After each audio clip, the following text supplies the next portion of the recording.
Bonjour. Paul Biya est-il au-dessus des chefs d'État du monde entier? Le Cameroun est-il plus important que tous les pays du monde entier? Les organisations internationales sont-elles en dessous du Cameroun aujourd'hui?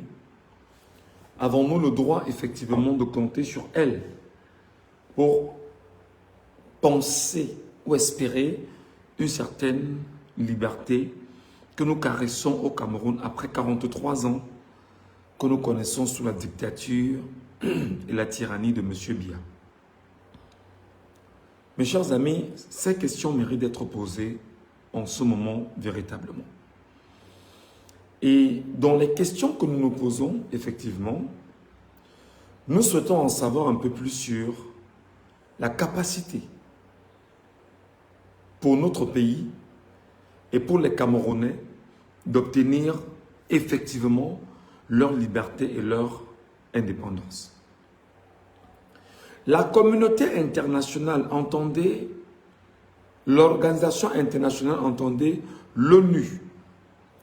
L'ONU est une organisation internationale dont le Cameroun est un État membre. L'organisation internationale de l'ONU est-elle en dessous de l'État membre ou au-dessus de l'État membre, ou est-ce que l'organisation internationale peut avoir la capacité d'amener l'État membre à respecter les orientations fixées pour la bonne gouvernance dans le pays membre de l'ONU? Commençons avec l'ONU et posons-nous de bonnes questions. Est-ce que Paul Biya est au-dessus du secrétaire général des Nations Unies? Est-ce que Paul Biya est au-dessus des pays qui ont le droit de veto aux Nations Unies? Est-ce que Paul Biya est au-dessus des membres du Conseil de sécurité des Nations Unies? Est-ce que Paul Biya est au-dessus des organes décisionnaires au sein des Nations Unies, tout en étant représentant du pays membre? Comment aujourd'hui, aux yeux du monde entier, Paul Biya a volé l'élection présidentielle au Cameroun en tuant les Camerounais, en détruisant les Camerounais, en organisant un tribalisme sans limite au Cameroun, en truandant les Camerounais, en augmentant de façon réelle le nombre de prisonniers gratuitement dans les prisons camerounaises. Tout ceci au vu, au su de l'Organisation des Nations Unies, entendez l'ONU, dont jusqu'à ce jour, le secrétaire général des Nations Unies n'a pris sur lui de dire quoi que ce soit sur la question du Cameroun, probablement, parce que, dit-on, au niveau du Cameroun, il y aurait un haut commissaire des Nations Unies qui probablement prendrait la parole au nom des Nations Unies au Cameroun. N'y a-t-il pas lieu aujourd'hui que les Camerounais s'organisent effectivement pour vomir l'ONU? N'y a-t-il pas lieu aujourd'hui que les Camerounais s'organisent pour décider que l'ONU n'est pas un instrument capable d'apporter la paix au Cameroun? N'y a-t-il pas lieu aujourd'hui que les Camerounais commencent à se revoir hors de l'ONU et rappelant à Biya que comme tu as appelé l'ONU pour que l'ONU vienne te soutenir dans ce que tu es en train de faire, nous, Camerounais de cette génération, nous songeons déjà à quitter l'ONU parce que nous nous rendons compte que l'ONU est complice de ce qui se passe au Cameroun. L'ONU est complice des meurtres au Cameroun. L'ONU est complice de la forfaiture au Cameroun. L'ONU est complice de la destruction du peuple camerounais avec son agent, Paul Barthélémy Biyabi Mvondo. Je voudrais ici et maintenant, à la question que j'ai posée, certainement le dire à mes compatriotes camerounais. Nous sommes tous dans le concert des nations. à travers ces organisations internationales. L'ONU qui est là, qui est une organisation bien connue, le BRICS qui est là, qui est une organisation connue, l'Union africaine qui est connue, l'Union européenne qui est connue, comment on dit ça, les pays de l'ACP, etc. Il y a tellement d'organisations au Cameroun. On a l'UNESCO, on a l'UNICEF, tout ce que vous connaissez aujourd'hui. Et il y a même des organisations qui sont adossées principalement à l'ONU. On a des organisations non gouvernementales qui en réalité observent des choses sur le terrain et remontent l'information auprès de l'ONU pour faire constater à l'ONU que le pays membre n'a pas respecté les données que nous avions établies ensemble et les signatures qu'il s'est données lui-même en tant que pays membre. Mes chers frères et sœurs, mes chers compatriotes camerounais, je vous pose la question. Devrons-nous, nous de cette génération, continuer à espérer à l'ONU? Devons-nous continuer à jeter notre dévolu sur l'ONU? Est-ce que l'ONU est capable, au moment où je vous parle, d'aider les Camerounais à se sauver? Est-ce que l'ONU est capable de prendre son bâton de commandement et de demander qu'est-ce qui se passe véritablement au Cameroun et de faire une certaine pression sur Biabim Bondopol Barthélemy? Est-ce que l'ONU est au service des peuples des pays membres de l'ONU ou alors l'ONU est au service des dirigeants des pays membres de l'ONU ou peut-être mieux, l'ONU est-elle au service des pays impérialistes qui ont pris c'est-à-dire qui reconnaissent certains pays africains comme étant encore des colonies? Ces questions méritent d'être posées avec une certaine lucidité. Et nous allons essayer dans cet exposé de dire à nos compatriotes fondamentalement ce qu'ils doivent comprendre. Et en se posant des questions, nous allons vous demander, nous Camerounais, nous enfants du Cameroun, s'il vous plaît, trouvez le moyen de taguer l'ONU dans ce live. Trouvez le moyen de taguer les organisations internationales onusiennes dans ce live. Trouvez le moyen de taguer toutes les organisations non gouvernementales, Human Rights Watch, Amnesty International et autres, dans ce live. Trouvons le moyen de poser des questions essentielles à ces organisations internationales dans ce live.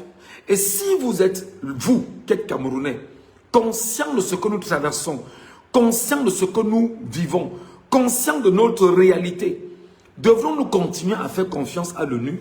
La question mérite d'être posée. Et bienvenue dans cet exposé très simpliste.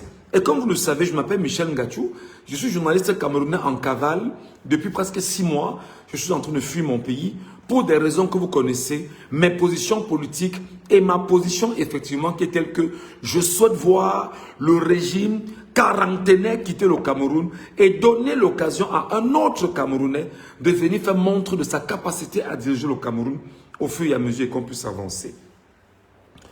Mes chers amis, en ce moment, l'ancien chef de l'État du Cameroun a volé l'élection au Cameroun. Son nom c'est Paul Biya. Il est l'ancien chef de l'État au Cameroun. Il a volé non seulement les élections en 2018, il vient de les voler encore en 2025. Je voudrais faire la précision que depuis 1992, l'ONU n'est pas née aujourd'hui parce que l'ONU c'est une vieille organisation. L'ONU connaît exactement le problème de fond. L'ONU sait qu'en 2018, Paul Biya a perdu l'élection présidentielle au Cameroun face à Maurice Kamto. C'était extrêmement compliqué pour Biya que l'ONU, l'Organisation des Nations Unies, a choisi de fermer les yeux, de fermer les oreilles, de fermer la bouche sur la situation du pays, le Cameroun. Et moi, je crois honnêtement que nous devons, nous aujourd'hui, commencer à nous poser des questions. Le Cameroun continuera-t-il à se reconnaître comme pays membre de l'ONU dans la mesure où l'ONU a choisi de se constituer comme étant organisation ennemie au peuple camerounais aujourd'hui? Moi, je pose des questions. Moi, je fais mon exposé. Je sais que l'ONU va me regarder. Et je sais que l'ONU va m'écouter. Et je pose mes questions à l'ONU. Et je pose les questions à tous ceux qui, en réalité, sont des Camerounais, qui officient dans cette organisation internationale. Plus grave, les Africains qui y travaillent, ou encore les fonctionnaires internationaux de l'ONU qui y travaillent aujourd'hui.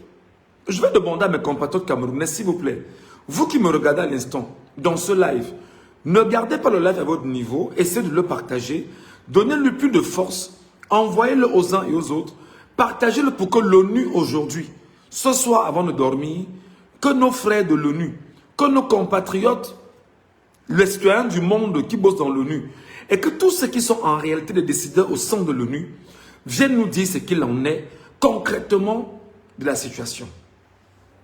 Comment on peut être un pays membre de l'ONU? On est un pays membre de l'ONU. En tant que pays membre de l'ONU, le peuple de ce pays a donné mandat à quelqu'un de tenir la capacité d'être le relais entre l'organisation internationale et le peuple de ce pays. Parce que celui qui est en réalité élu n'est que celui que le peuple a choisi pour lui dire « va nous représenter à l'ONU et prendre des décisions importantes en rapport avec l'ONU pour notre pays et pour le peuple que nous sommes. » Déjà qu'en 2018, nous Camerounais n'avions pas voté Paul Biya. Nous ne l'avions pas choisi. Nous avions voté contre Paul Biya en 2018. À la grande surprise générale, Biya a volé l'élection devant tout le monde entier. La planète était au courant que Biya a volé l'élection. L'ONU s'est tue. L'ONU a fermé les oreilles et l'ONU a fermé les yeux. Est-ce que l'ONU ferme ses yeux, ses oreilles et sa bouche au nom de ce qu'elle ne souhaiterait pas? Que l'on dise qu'il y a ingérence dans les affaires privées d'un État, ce n'est pas une affaire privée. Ce n'est pas une affaire privée. Alors, qu'est-ce que l'ONU a fait depuis 2018?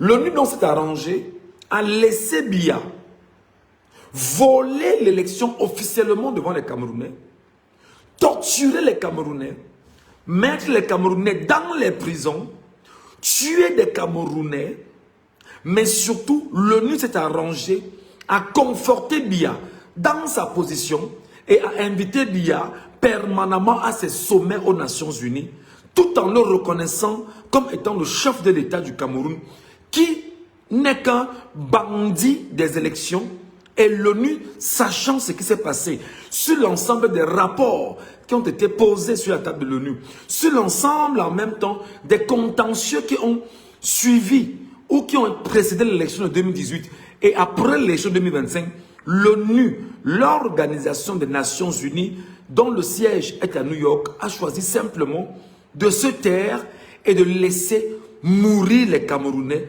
tout en laissant croire aux différents États membres que nous sommes l'ONU et que c'est nous qui décidons. Nous fermons les yeux sur le cas du Cameroun. Je vais donc dire à mes compatriotes camerounais qui me regardent ou qui me regarderont, écoutez très bien mes chers frères, l'ONU est une entité au service des États impérialistes occidentaux. Je reprends. L'ONU est une entité au service des États impérialistes occidentaux. J'insiste. L'ONU est une organisation au service des pays impérialistes de l'Occident. Et je vais vous dire pourquoi est-ce que, en ce moment, en 2025, devant le monde entier, Biya a perdu l'élection présidentielle au Cameroun, s'est autoproclamé vainqueur de l'élection présidentielle au Cameroun. L'ONU refait encore le même coup. De 2018, l'ONU se tait, l'ONU ferme les yeux et l'ONU bouche ses oreilles. Comme pour vous dire, nous ne sommes au courant de rien, ou alors nous avions vu, mais nous prenons la peine de ne rien dire et nous accompagnons la dictature. Mes chers amis, je pense qu'il est important d'en parler. Mais surtout pour en parler, je vais vous lire des choses qui démontrent effectivement que nous sommes mal barrés avec l'ONU et que l'ONU n'est pas du côté du peuple camerounais. Je vous donnerai toutes les références là-dessus à partir d'un document qu'on appelle la charte de l'impérialisme. L'ONU a choisi effectivement en 2025 ne pas respecter le peuple camerounais à nouveau, comme l'ONU l'a fait en 2017. L'ONU a également choisi, avec ses organisations membres, ONU Femmes, ONU SIDA, UNESCO, UNICEF, tout ce qu'il y a effectivement comme organisation membre de l'ONU, officiant et siégeant au Cameroun, greffé à l'organisation internationale, toutes ces, comment on dit ça, je cherche le terme, je me perds un peu dans mon latin, toutes ces organisations autour de l'ONU savent exactement ce qui se passe au Cameroun. Les enfants ont été enlevés au Cameroun, enlevés dans des écoles et sont dans les prisons.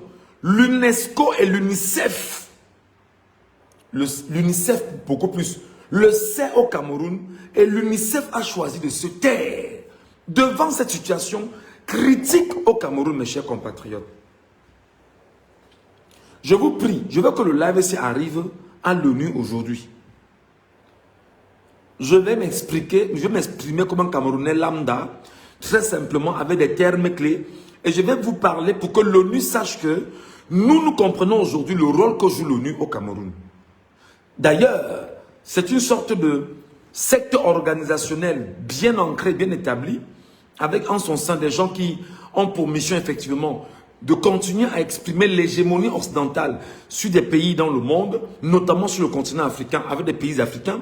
Je vais vous expliquer de fond en comble le rôle de l'ONU aujourd'hui et j'espère que vous comprendrez exactement où nous en sommes et qu'est-ce que l'ONU fait. L'UNICEF a vu comment au Cameroun, Biabi Mbondo, Paul Barthélemy, un homme de 92 ans, un sénile, a choisi d'aller enlever des enfants dans une école, dans le septentrion du Cameroun, et a incarcéré ces enfants dans des prisons dans le septentrion. Biabi Mbondo sait qu'il y a des mineurs. Qu'est-ce qu'il veut dire? L'UNICEF sait qu'il y a des mineurs qui, au moment où je vous parle, sont dans des prisons internationales, sont dans les prisons camerounaises. L'UNICEF n'ose pas parler. L'UNICEF n'a pas tiré la sonnette d'alarme. L'UNICEF n'a même pas osé, un tant soit peu, interpeller le régime quarantenaire sur son comportement vis-à-vis de la petite enfance. L'UNICEF n'a pas pris en compte la question justement de la vie, la survie des petits-enfants dans tout le Cameroun aujourd'hui, avec la crise électorale et post-électorale qui est encore en cours aujourd'hui au Cameroun. Et vous comprenez effectivement que nous avons le devoir de rappeler à l'UNICEF, nous avons le devoir de rappeler à l'UNICEF que l'UNICEF est au service d'une tyrannie et d'une dictature internationale qu'on appelle l'ONU. Je vais rappeler effectivement à l'UNESCO, qui est beaucoup plus dans le domaine culturel, dans le domaine éducatif et tout ce qui passe avec. Dites-nous exactement comment l'UNESCO s'est comporté. Qu'est-ce que l'UNESCO dit depuis 7 ans au Cameroun? Et avant 7 ans, qu'est-ce que l'UNESCO dit sur les violences perpétrées au Cameroun? Qu'est-ce que l'UNESCO a pris comme position pour interpeller, pour alerter, pour dire faites attention? Encore que ce n'est pas de dire faites attention. C'est avoir la capacité effectivement d'amener le régime à plier face au choix d'appartenir à la communauté internationale, je vais dire institutionnelle, qui est l'ONU. Parce que la communauté internationale, en fait, c'est l'ensemble des hommes et femmes du monde entier et des êtres humains, des êtres vivants dans le monde entier. C'est la communauté du monde entier. Ce sont les humains. C'est le secteur humanitaire. Avez-vous entendu l'UNESCO se prononcer? Non. Avez-vous entendu l'UNESCO prendre sur elle, d'alerter sur les dommages de cette élection au Cameroun? Non. Avez-vous entendu l'UNICEF se prononcer? Non. Et là, c'est un problème criard. C'est un problème extrêmement criard, extrêmement dangereux, pour lequel nous devons trouver le moyen de nous faire entendre. Avez-vous entendu les organisations non gouvernementales? Parce que pour mon cas, j'ai entendu un seul compte rendu sur les antennes de TV5 Monde où Human Rights Watch aurait donné des chiffres, je dis bien aurait, parce que je ne peux pas donner, jusqu'à présent, on n'a pas de document entre les mains. Et Human Rights Watch aurait donné des chiffres dont personne aujourd'hui n'est capable de savoir quelles sont les bases sur lesquelles Human Rights Watch a pris sur elle, en tant qu'organisation internationale, non gouvernementale, de rendre ces chiffres-là et d'essayer à travers les médias occidentaux de les communiquer pour laisser certainement croire qu'au Cameroun, quelque chose de bien est en train de se passer. Mes frères, mes sœurs, mes compatriotes, mes amis, moi je vais vous dire, l'ONU est une organisation au service, bien évidemment, des États impérialistes occidentaux. Et moi je vais donc vous dire aujourd'hui que Biya a tué environ 100 personnes pour marcher sur le sang de ses compatriotes camerounais afin de s'auto-proclamer comme président, après avoir enlevé des Camerounais au Cameroun, jusqu'à tuer Georges Anissé et Kané, jusqu'à présent, l'Organisation des Nations Unies présente au Cameroun, à travers un haut commissaire aux Nations Unies au Cameroun, n'a daigné se prononcer et n'a daigné faire une seule injonction et même n'a daigné prendre sur lui de dire au Cameroun, attention parce que la ligne rouge est franchie et qu'il peut avoir des sanctions contre le Cameroun.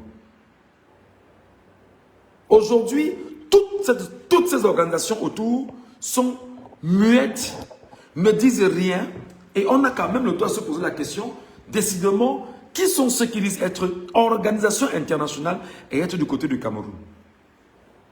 Une fois donc je l'ai dit avec l'ONU, parce que je ne vais pas rentrer dans les détails, c'est un peu compliqué. Je prends ici l'Union européenne. J'ai lu un document de l'Union européenne datant du 28 novembre dernier, où l'Union européenne rappelait encore au Cameroun, effectivement, quels étaient les accords qui les lient, en fait, avec le Cameroun. Et je me suis donc rendu compte que l'Union européenne ne fait que des communiqués pour rappeler au Cameroun quel est le lien entre le Cameroun et l'Union européenne, sans être capable de dire au Cameroun que les questions de droits de l'homme restent sur la table et sur l'ensemble des rapports que nous avions eus et obtenus à travers les organisations internationales et nos acteurs sur le terrain, nous sommes capables effectivement de frapper le Cameroun en lui rappelant qu'il n'a pas respecté les données que nous avons fixées ensemble. Jusqu'à présent, mes chers amis, l'Union européenne est muette, si ce n'est l'insipide commentaire que nous avions vu hier dans les réseaux sociaux. Et quelquefois, des gens vous disent que ben non, l'Union européenne est sortie, et comme l'Union européenne est sortie, c'est qu'en fait, il y aura une sorte de levée de bouclier sur le Cameroun, et qu'effectivement, on va faire une pression sur le Cameroun pour avoir un retour de la paix. Non.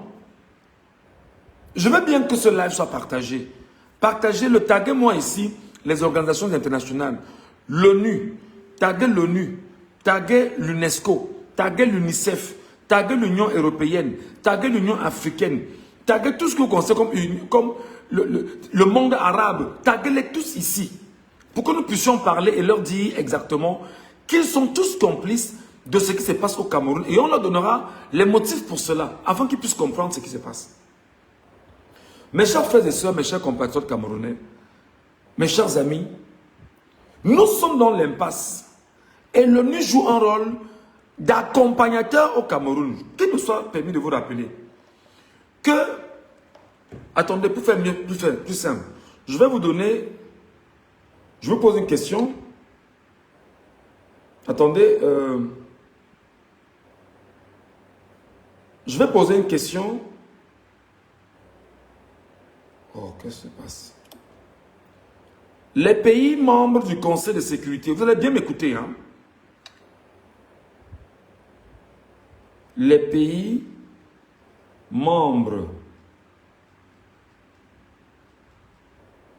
du Conseil de sécurité de l'ONU 2025 Quelle est la réponse que je reçois? Il faut bien m'écouter. Le Conseil de sécurité des Nations Unies, uni pour l'année 2025, est composé de 15 membres, dont 5 permanents et 10 membres non permanents. À savoir, les 5 membres permanents qui disposent d'un droit de veto restent inchangés. Écoutez très bien, la Chine, les États-Unis, la France, le Royaume-Uni et la Russie. La Chine, les États-Unis, la France, le Royaume-Uni et la Russie. Les 5 pays-là, qui sont en fait les 5 membres permanents qui disposent du droit de veto aux Nations Unies, les voilà. Le Cameroun est dans une relation, on dira, commerciale, profonde avec la Chine, qui est membre permanent qui dispose du droit de veto aux Nations Unies. La France a une vieille relation historique avec le Cameroun, qui a le droit de veto aux Nations Unies.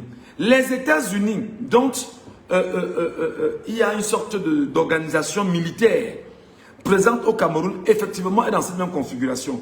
Le Royaume-Uni, si vous voulez l'Angleterre, a une vieille relation historique avec le Cameroun, parce que vous savez qu'après avoir chassé l'Allemagne en 1917, effectivement, la Grande-Bretagne et la France se sont unis pour faire ce qu'on appelle un condominium franco-britannique au Cameroun. Et il y a une relation historique qui est là. Et la Russie, avec laquelle, effectivement, le Cameroun mène ou garde une certaine relation sur le plan militaire aujourd'hui. Écoutez-moi très bien. Maintenant, vous avez les pays non permanents, les membres non permanents. Les 10 membres non permanents sont élus pour un mandat de 2 ans par l'Assemblée générale avec 5 nouveaux pays élus chaque année. Je les prends. Vous avez l'Algérie, dont le mandat se termine en fin 2025. Fin 2025. Vous avez le Danemark, dont le mandat va de 2025 à 2026. Vous avez la Grèce, dont le mandat va de 2025 à 2026. Vous avez la Guyana, dont le mandat se termine en 2025. Vous avez le Pakistan, dont le mandat va de 2025 à 2026. Vous avez le Panama, dont le mandat va de 2025 à 2026. Vous avez la Corée la République de Corée du Sud, dont le mandat se termine en fin 2025. Vous avez la Sierra Leone, dont le mandat se termine en fin 2025.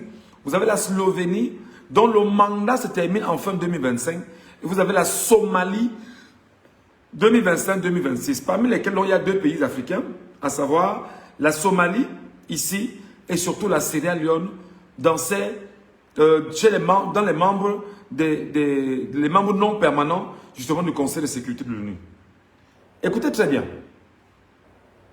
Sur les 15 membres, vous avez 2 pays africains. La Somalie, effectivement, et la Sierra Leone, qui n'ont jamais porté le problème du Cameroun sur la table des Nations Unies d'une certaine façon. Qui n'ont jamais pris la peine de s'exprimer sur la question d'un pays membre des Nations Unies, officiellement, et démontrer qu'en ce moment au Cameroun, il y a une situation extrêmement grave que nous traversons et que nous vivons. Les Nations Unies ferment les yeux, se taisent complètement là-dessus. Et maintenant, je remonte un tout petit peu pour vous faire savoir que les 5 États ou les 5 pays, Chine, États-Unis, France, Royaume-Uni et Russie, sont dans des relations bilatérales avec le Cameroun et des relations vachement profondes avec le Cameroun. Décidément donc, les 5 décideurs, les 5 pays États membres de l'ONU qui décident et qui ont le droit de veto, en fait, sont des pays amis de Biya au Cameroun. Donc Biya, en fait, au Cameroun, il est pour sauvegarder les intérêts de ces 5 pays. Vous savez que la Chine aujourd'hui au Cameroun, attendez, on va bien faire. On va bien faire.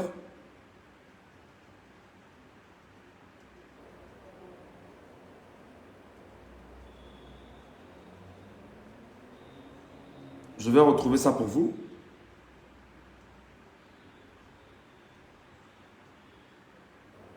On va bien faire. Et je vais le retrouver pour vous, effectivement. La Chine, les intérêts de la Chine au Cameroun en 2025 s'articulent principalement autour de l'économie, des infrastructures et de l'influence stratégique.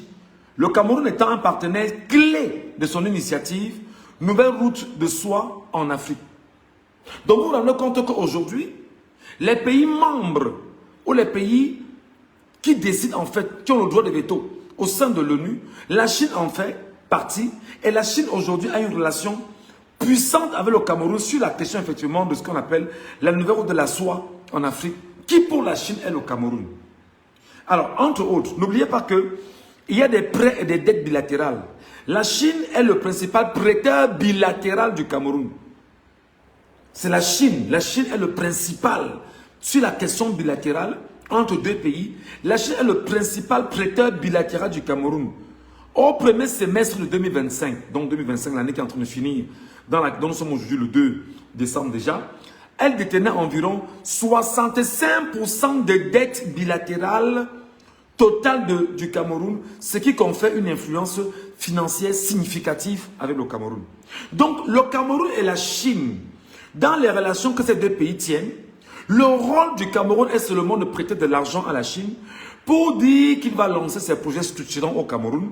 En fait, Biabim Vondo et ses amis au pouvoir cherchent donc des amis partenaires au niveau du socle décisionnel des Nations Unies. C'est-à-dire que les membres du Conseil de sécurité, bien sûr, des Nations Unies, pour trouver le moyen d'avoir une diplomatie de dette avec ces pays-là. Et pour le cas du Cameroun, le principal prêteur bilatéral entre un pays et le Cameroun, c'est la Chine, dont la dette est à hauteur de 65% de la dette camerounaise globale. C'est la Chine. C'est très important. En termes d'investissement dans les infrastructures, pour le cas de la Chine, environ 80% des investissements chinois au Cameroun sont concentrés dans des projets d'infrastructures majeurs tels que les routes, les ports, les barrages hydroélectriques et les usines de traitement d'eau. Ces projets sont essentiels au développement économique du Cameroun et créent des débouchés pour les entreprises de construction chinoises. Donc, la Chine est dans une relation purement économique et s'arrange, une fois qu'elle a posé ses pieds dans un pays avec son armement, d'imposer dans ce pays, on va dire, si possible, une dictature dans ce pays et accompagner le pays à maintenir sa dictature pour que ce pays-là vienne à lui donner ou à lui conférer des marchés. Donc, la Chine qui est effectivement membre du Conseil de sécurité et qui a son droit de veto parmi les 5 pays ayant le droit de veto au sein du Conseil de sécurité, la Chine donc a un intérêt capital, économique au niveau du Cameroun et s'arrange effectivement à tenir ses crampons au Cameroun, capable même de financer dans une certaine mesure des guerres au Cameroun pour que ce qu'on appellerait la stabilité soit au Cameroun pour permettre à cette Chine de continuer à faire ses investissements au Cameroun et on va aller plus loin. En termes de partenariat commercial, effectivement, la Chine est le premier partenaire économique du Cameroun. C'est très important. La Chine est le premier partenaire économique du Cameroun. Les deux pays explorent des moyens de stimuler davantage des échanges, notamment par le biais d'un commerce à taux préférentiel. Vous allez vous rendre compte que la Chine s'arrange effectivement à trouver des pays dans le monde où elle peut vendre et écouler ses marchandises, tout ce qui est fabriqué par des entreprises et magasins chinois. Et c'est ce qui fait qu'aujourd'hui, la Chine, effectivement, regardez un peu Douala, pas seulement Douala, le Cameroun dans sa globalité, les Chinois sont partout. Ils sont partout, ils ont pris les marchés, ils vont acheter, et lorsqu'ils achètent effectivement sur, comment on dit ça, lorsqu'ils produisent, ils cherchent absolument le moyen d'écouler leurs marchandises. Et pour écouler la marchandise en question, il faut trouver des pays qui doivent prendre sur eux d'accepter que la Chine vienne écouler ses produits dans ce pays. Que ces produits soient de bonne qualité ou de mauvaise qualité, la Chine est là. Et c'est la relation qu'il y a entre le Cameroun et la Chine aujourd'hui. Regardez, aujourd'hui au Cameroun, les gens s'habillent, et il faut dire les choses très clairement, à 85-90% chinois au Cameroun. Le tissu camerounais n'est pas consommé au Cameroun. Les produits presque finalisés viennent de la Chine et sont imposés au Cameroun et sont vendus au Cameroun.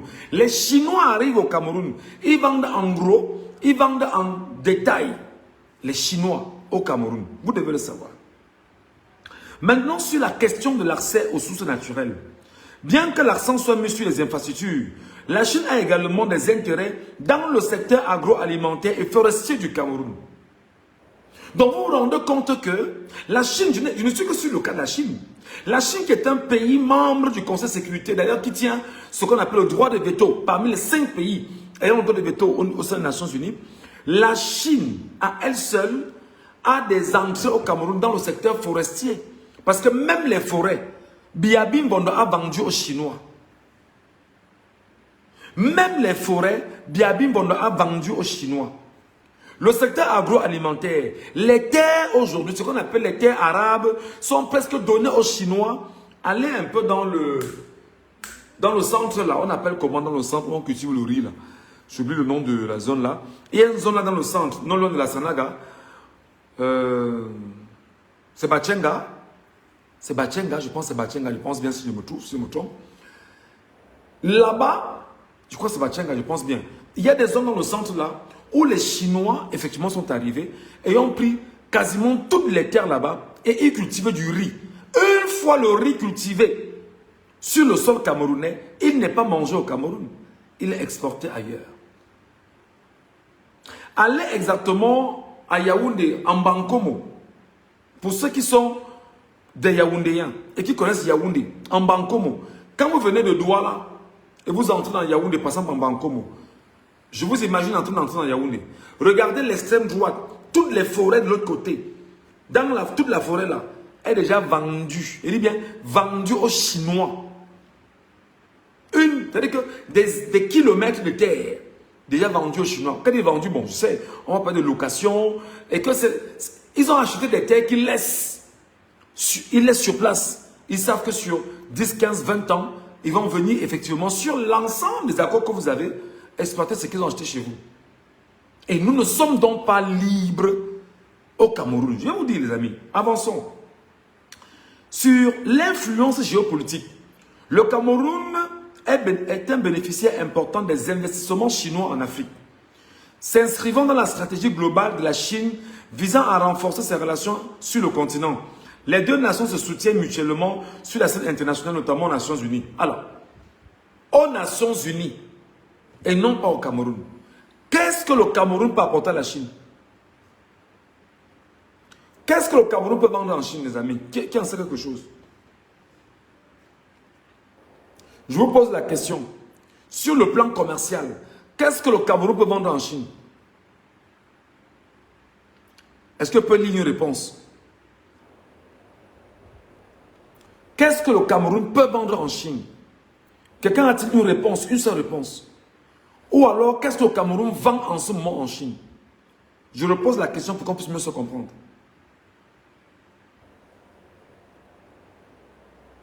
Qu'est-ce que le Cameroun vend en Chine?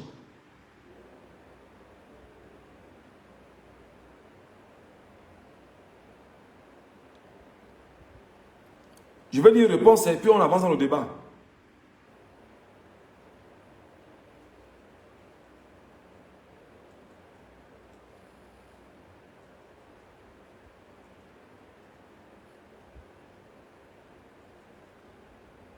Les matières premières. Voilà, quelqu'un dit les matières premières, l'autre dit le bois. Ok. L'autre dit les terres. Très bien. Alors, donc nous portons nos terres au Cameroun, pas vendre en Chine? Non. La Chine vient exploiter nos terres ici, au Cameroun. La Chine vient ici au Cameroun exploiter nos terres. La Chine sait que nous avons des terres arabes qui ne sont pas, écoutez-moi très bien, qui ne sont pas suffisamment utilisées. Et la Chine vient donc au Cameroun les utiliser. Je veux prendre l'exemple de quoi c'est le Bachenga, je pense bien que c'est Bachenga. Alors, la Chine en réalité, le Cameroun en réalité ne vend rien en Chine. Les matières premières dont vous faites évocation, la Chine vient les exploiter ici, va les transformer en Chine. La Chine vient les extraire ici au Cameroun et va les vendre en Chine. La Chine vient au Cameroun les sortir et va les revendre, les transformer en Chine et les revendre sur le marché international. C'est-à-dire que l'Afrique, en fait, le Cameroun pour les Chinois, en réalité, est une sorte de no man's land où la Chine peut arriver, se faire les terres, vendre ce qu'elle a à vendre et basta, elle avance. Je voudrais vous rappeler, mes chers amis, que je suis encore sur le fait des 5 membres ayant le droit de veto au sein des Nations Unies. Les 5 membres là, je ne conseille pas la Chine. Et je vous donne donc la relation bilatérale entre ces pays, effectivement, et le Cameroun. Donc, le Cameroun a choisi d'aller rentrer dans une relation bilatérale renforcée avec la Chine pour se rendre compte que les 5 pays décisionnaires au sein des Nations Unies, si et seulement si un des pays historiques, la France ou la Grande-Bretagne, voudrait peut-être mettre le Cameroun mal à l'aise, les 3 autres pays, à savoir les États-Unis, la Chine et la Russie, vont dire stop, on ne veut pas. Attention. Écoutez-moi très bien. Sur le cas des États-Unis, qui est un des pays membres, la sécurité et la lutte contre le terrorisme, ça c'est un prétexte bidon que tout le monde connaît. Les États-Unis recherchent à travers le monde les nouveaux gisements de pétrole pour se faire le maximum d'argent et pour faire tourner les turbines américaines. Et dans cette configuration, qu'est-ce que les États-Unis font? Il faut effectivement mener des accords avec des pays membres de l'OPEP, parmi lesquels le Cameroun est un pays producteur de pétrole. Alors les États-Unis trouvent que non, le Cameroun c'est un pays avec lequel on peut avoir une certaine relation. Lorsqu'on fait des découvertes de gisements de pétrole au Cameroun, les États-Unis sont là pour voir comment négocier leur relation avec le Cameroun. Mais l'une des données que les États-Unis tiennent toujours à travers le monde, c'est de dire, nous venons lutter contre le terrorisme. En fait, vous savez, bon nombre de pays occidentaux, tapis dans l'ONU, sont au cœur du terrorisme de Al-Qaïda au Maghreb islamique, de Boko Haram, et bon nombre à travers le monde entier. Parmi lesquels les États-Unis, qui également sont dans le financement de ces données-là, y compris, je le mentionne, les pays du monde arabe, qui financent également les organisations criminelles terroristes à travers le monde entier. Alors, qu'est-ce qui se passe donc? Pour le cas du Cameroun, on sait que Boko Haram est autour du Cameroun. Qui gère Boko Haram? C'est la France. Et la France est par ailleurs membre du Conseil de sécurité, ayant le droit de veto au sein des Nations Unies. Et c'est justement cette même France qui aujourd'hui a une relation vieille et très historique avec le Cameroun. Ça devient très compliqué. Les États-Unis également, sur le plan de la santé, font ce qu'on appelle des dons en permanence majeurs dans le secteur de la santé, principalement avec ce qu'on appelait l'USAID, l'initiative du président des États-Unis pour lutter contre le paludisme, et des projets significatifs donc financés entre 2024 et 2025 pour combattre le paludisme et renforcer le système de santé camerounais. C'est de l'argent qu'on donne en fait au pays pour que cet argent soit volé, détourné par ceux qui sont au Cameroun et qui ont pour mission d'asseoir la relation diplomatique entre le Cameroun et les Nations Unies et leur donner de quoi manger et leur donner de quoi s'engraisser parce qu'on ne soigne pas le paludisme au Cameroun. Vous ne pouvez pas me dire, vous, chers compatriotes camerounais, si vous avez, as-tu un autre moyen pour recevoir de l'argent? Non, Castella Etane, non. C'est uniquement pour mon PayPal. Et je rappelle que ce que vous me donnez, ça me permet effectivement d'avoir Internet et continuer effectivement à faire ce genre de live pour continuer à éduquer nos compatriotes, les amener à comprendre ce dans quoi nous sommes impliqués aujourd'hui. Donc, il n'y a que le PayPal. Et au besoin, peut-être un de mes collaborateurs avec qui je travaille pourra t'écrire eBay parce qu'il m'a fait savoir que même sans PayPal, vous pouvez le faire. Peut-être il va te dire comment t'y prendre. Donc, je suis en train de vous dire que le paludisme ne se soigne pas au Cameroun. Et il y a eu un chercheur récemment à l'université de Douala, je pense que c'était une jeune chercheuse, qui a travaillé avec le professeur Gustave Lehmann, qui avait découvert et qui avait mis au point une donnée et un médicament très important pour lutter contre le paludisme au Cameroun. Le projet a été mis à disposition de l'État du Cameroun. La France, qui est le premier pays qui finance la recherche au Cameroun, s'en est approprié et n'a pas donné l'occasion à la jeune dame ou à la dame ou au chercheur de voir dans quelle mesure poursuivre son projet qui vise à lutter efficacement contre le paludisme au Cameroun. Ce qui, par ailleurs, donne l'occasion, et je le dis ici, aux différents membres entre les États amis, entre Biabi Vondor et ces gens à qui de temps en temps, les États-Unis donnent de l'argent pour dire, sous le prétexte de la lutte contre le paludisme, nous vous donnons de l'argent, prenez cet argent, mais donnez-nous tout ce dont on a besoin, les gisements, le pétrole, le gaz, etc. Et pour tenir ce qu'on appelle une certaine position stratégique sur vos terres, le Cameroun. Sur la question de l'économie, bon, on va dire qu'il y a pas mal de choses qui se font entre les États-Unis et le Cameroun. Et il y a également des enjeux et positions américaines. Les relations sont parfois nuancées sur les positions américaines concernant la gouvernance, l'état de droit et le droit de l'homme au Cameroun. Alors, si l'aide humanitaire et sanitaire se maintient, les États-Unis lient une partie de leur coopération militaire et sécuritaire à des progrès en matière de droits de l'homme. Les États-Unis savent en ce moment que Biya a tué des gens en ce moment. Mais les États-Unis sont muettes. Sont muets autant pour moi. Les États-Unis savent que Biya a versé le sang pour marcher sur le sang de ces Camerounais et aller se réimposer à la tête du Cameroun. Mais les États-Unis ont choisi de se taire. Pourquoi? Par rapport aux intérêts stratégiques et leur position au sein bien évidemment du golfe de Guinée, où il y a également de nombreux gisements de pétrole dans le golfe de Guinée aujourd'hui.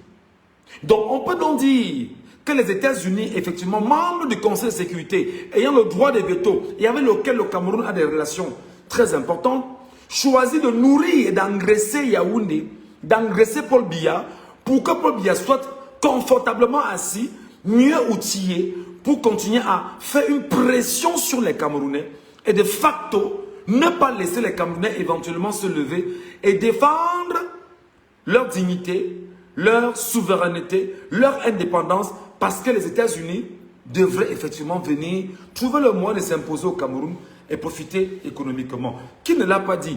Les États n'ont pas d'amis et n'ont que des intérêts. On parle encore de la France. Faudrait-il parler de la France, les amis? Vous le savez. Avec la France, c'est très compliqué. Sur la question de la France, c'est hyper compliqué.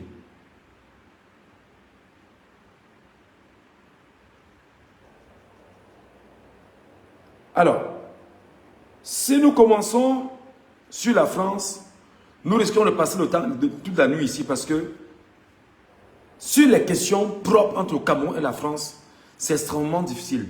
Les relations bilatérales entre le Cameroun et la France sont historiques, profondes, diversifiées et couvrent des domaines clés tels que l'économie, la coopération au développement, la culture et la défense. Je rappelle que la France fait partie des pays ayant le droit de veto aux Nations Unies. Donc la France a une relation sur la question de la défense au Cameroun. C'est la France qui forme vos officiers à l'ENAM. C'est la France qui gère l'économie du Cameroun à travers le franc CFA. C'est la France qui décide au Cameroun des fluctuations qu'on pourrait avoir sur la monnaie en elle-même. C'est la France qui décide effectivement sur la coopération et le développement. La France décide. Je vous rappelle que tous les argents que les barons du régime volent et vont garder en France, la France récupère le même argent et met à la disposition des pays sous forme de prêts ou sous forme d'aide française au développement, notamment au Cameroun.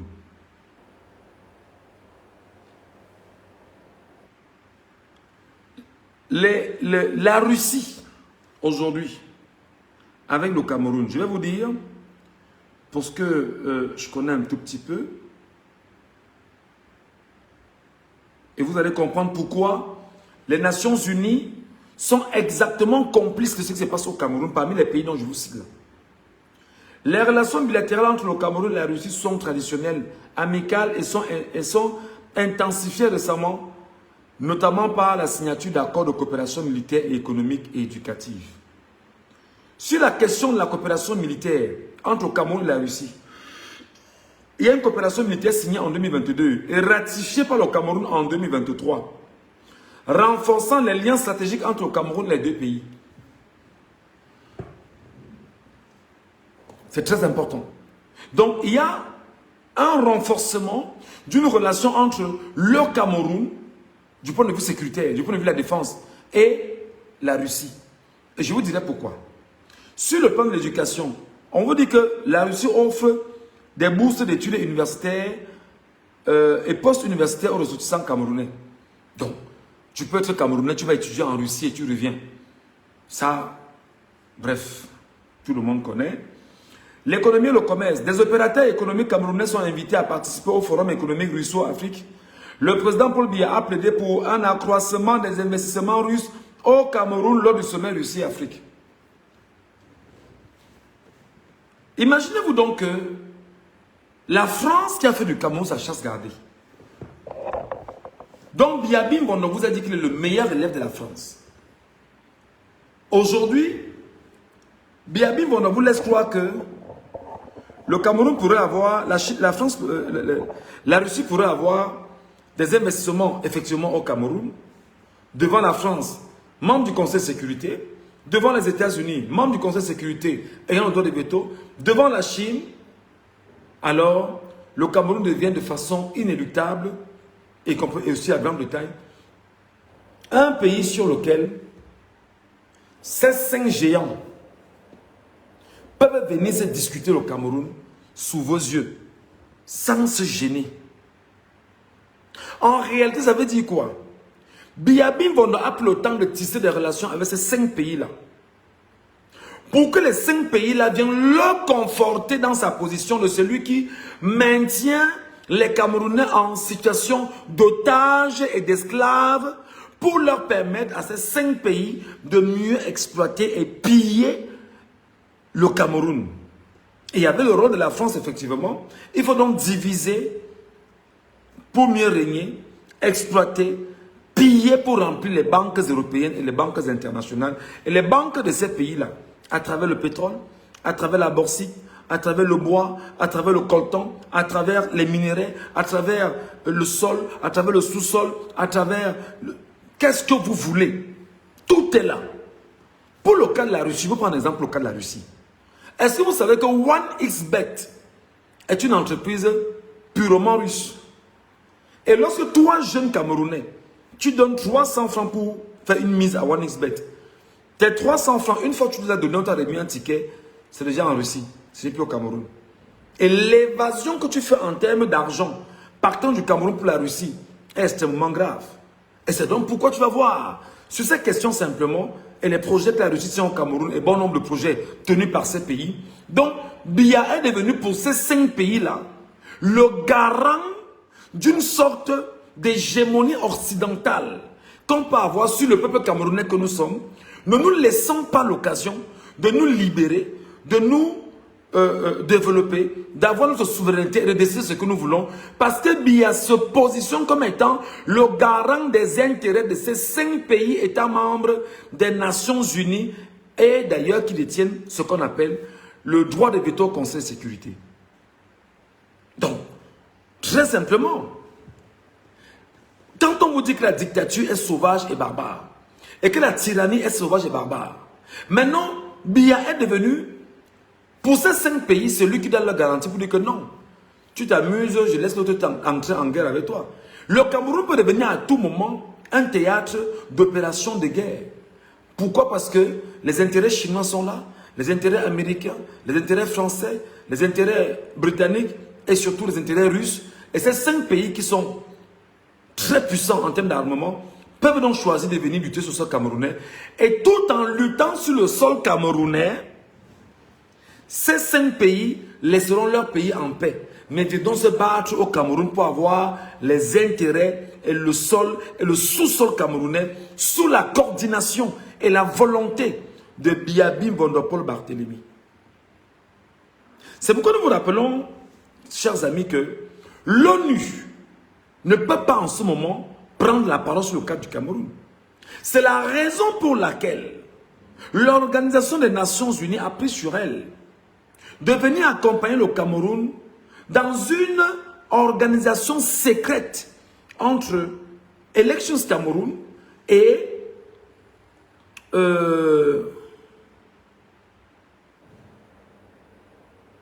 mon frère, ouvre la ligne, je vais t'expliquer. Ok, il n'y a pas de problème, je vais ouvrir la ligne. Je ne sais pas si tu peux monter ici. Hein.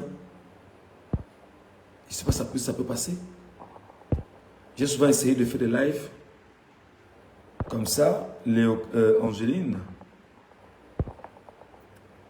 J'ai souvent essayé, mais ça ne donne pas. Donc l'ONU aujourd'hui est dans cette configuration-là, et l'ONU dont est venue au Cameroun s'arranger, s'acoquiner avec Biabim Vondo pour dire que l'ONU sera un partenaire technique dans l'organisation des élections qui vont de 2025 à 2027 au Cameroun. Soit 2 ans, et avec le concours de l'ensemble des organisations membres de l'ONU au Cameroun, l'UNICEF, l'UNESCO, l'ONU Femmes, le PNUD, etc. Tout ce que tu connais, toutes ces organisations sont greffées à l'ONU au Cameroun pour aider le Cameroun à organiser l'ensemble de ces élections au Cameroun jusqu'en 2027. Objectif, c'est une dictature, c'est une tyrannie occidentale qui voudrait effectivement que, avec ce que Biya vient de faire, Biya sera protégé par l'ONU. Et l'ONU ne s'exprime pas depuis. L'ONU ne s'explique pas depuis. L'ONU ne donne pas une position depuis. Même le haut commissaire de l'ONU au Cameroun fait ce qu'on appelle des communications insipides. Juste pour laisser l'illusion aux Camerounais qui doivent penser et croire que fondamentalement, l'ONU a dit quelque chose sur le cas du Cameroun. L'ONU n'a aucune pression sur Paul Biya. L'ONU ne peut avoir aucune pression en ce moment sur Paul Biya. Parce que Paul Biya est le garant des intérêts des pays occidentaux basés dans l'ONU, notamment la France, la Grande-Bretagne, la Chine, la Russie et voilà, tous ces pays-là. Qu'est-ce qu'il faut donc? Je vous donnerai donc l'une des raisons puissantes pour comprendre exactement pourquoi l'ONU est dangereuse pour le Cameroun aujourd'hui. Je vais reprendre un document qu'on appelle la charte de l'impérialisme. Et je vais vous expliquer quelques raisons de ce qui se passe avec les accords internationaux. Écoutez-moi très bien, mes chers compatriotes.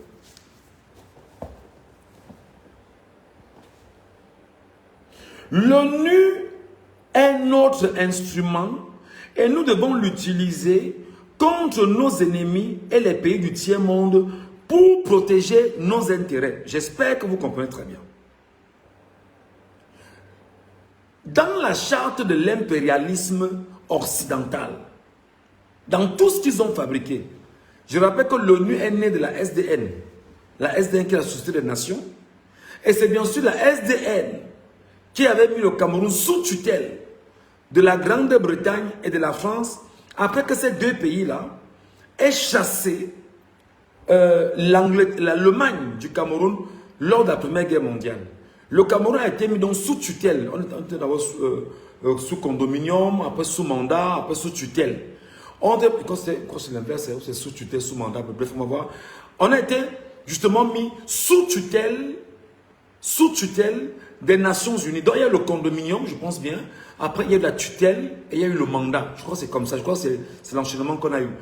Et comme le Cameroun était donc sous tutelle des Nations Unies et avait demandé aux deux pays, la France et la Grande-Bretagne, qui se sont partagés les territoires occupés par l'Allemagne avant la Première Guerre mondiale sur le continent africain, alors on vous donne les deux pays là pour que vous les gérez et vous nous rendez compte à nous l'ONU, à nous la SDN, la Société des Nations qui avait été créée au lendemain bien évidemment de la Première Guerre mondiale, avec ce qu'on a appelé plus tard le sommet de Versailles et qui avait voilà, sanctionné le perdant de la guerre qui en réalité était l'Allemagne.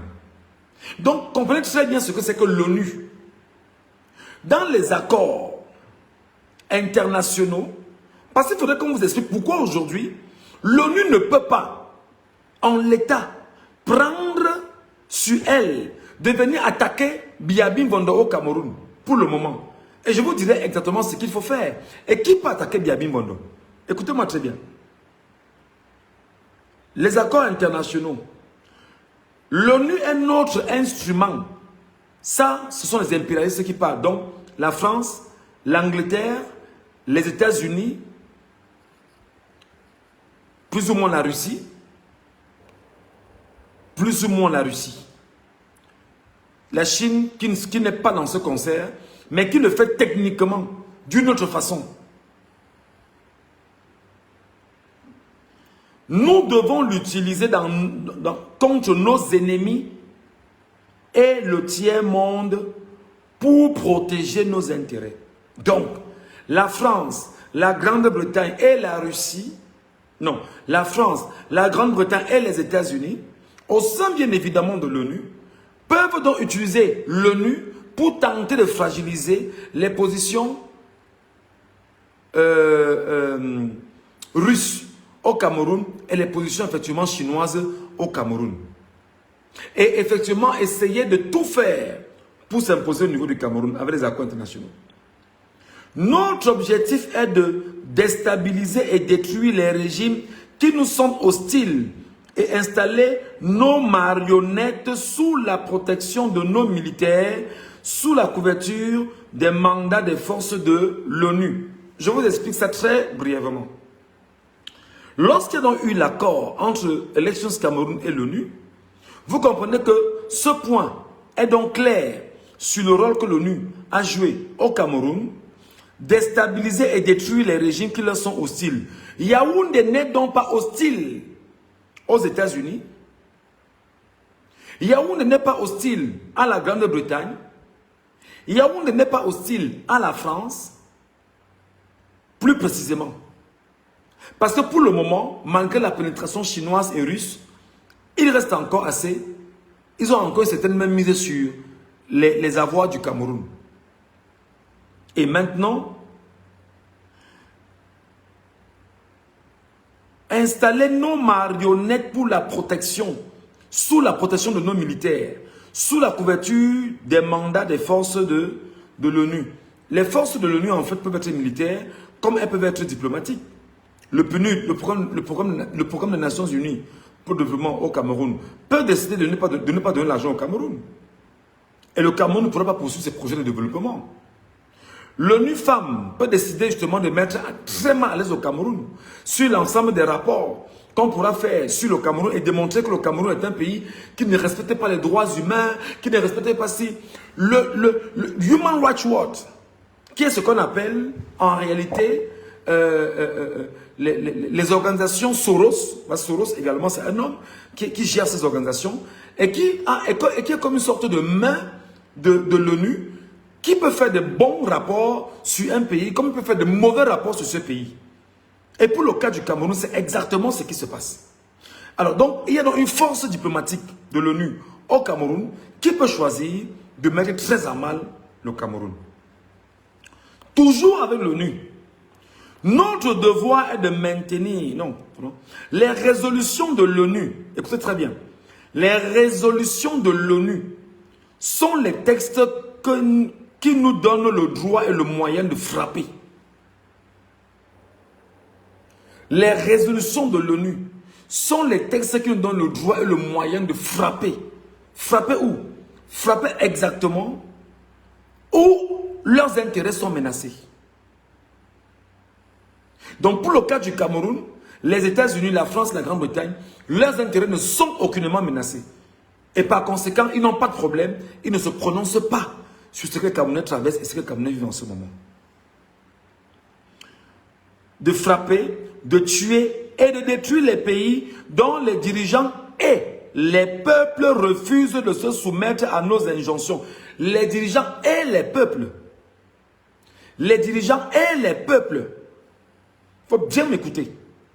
Les résolutions de l'ONU sont des textes qui nous donnent le droit et les moyens de frapper, de tuer et de détruire les pays dont les dirigeants et les peuples refusent de se soumettre à nos injonctions sous la couverture des résolutions du Conseil de sécurité de l'ONU. Donc vous comprenez que le Conseil de sécurité de l'ONU a 15 membres, 15 États membres, parmi lesquels il y a 5 qui ont le droit de veto. La France, l'Angleterre, les États-Unis, la Russie et la Chine. C'est en fait eux-là qui sont ceux qui décident au sein du Conseil de sécurité de l'ONU. Ils peuvent décider de faire la guerre dans un pays, comme ils peuvent décider de ne pas la faire. S'ils estiment donc que leurs intérêts sont menacés dans ce pays-là, qu'est-ce qu'ils font concrètement? Ils se mettent de côté. Ils organisent une guerre là-bas contre ceux qui s'attaquent à leurs intérêts.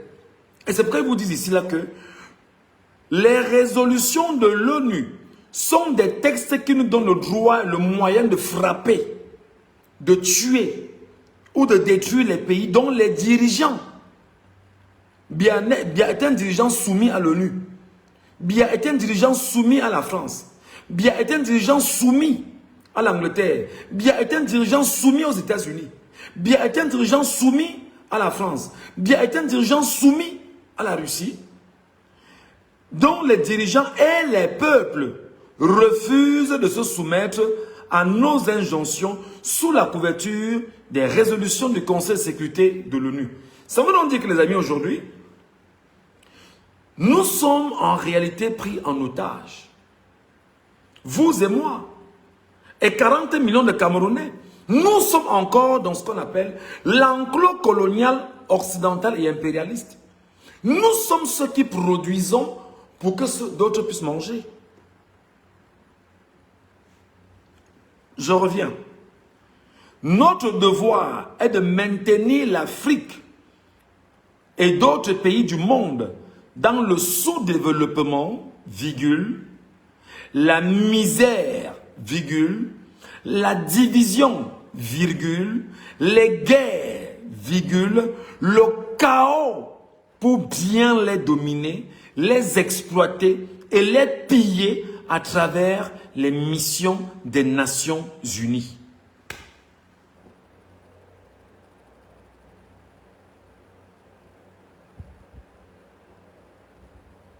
Vous comprenez en fait que deux pays ne connaîtront jamais la guerre, ne connaîtront jamais la paix.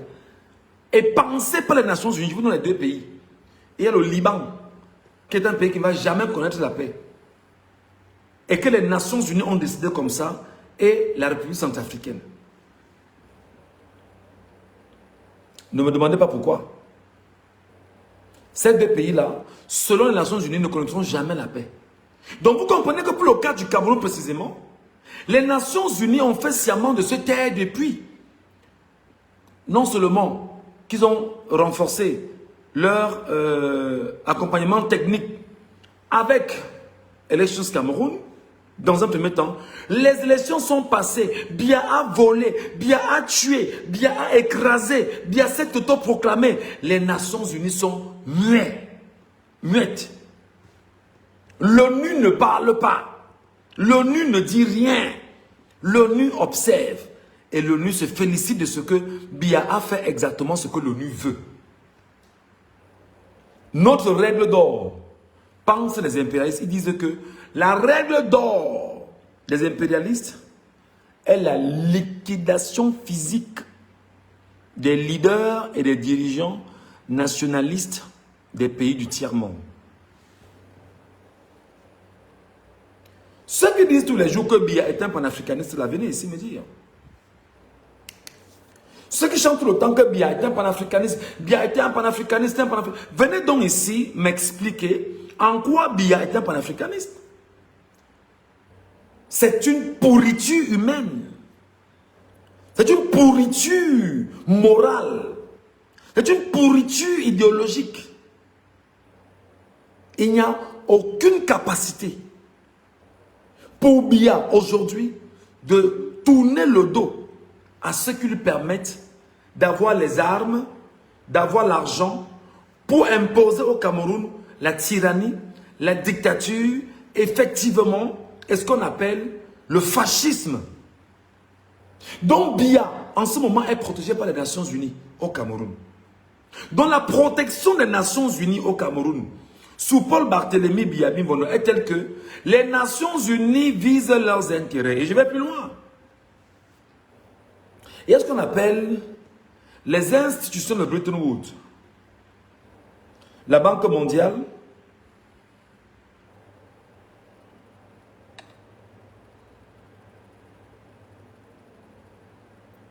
attendez.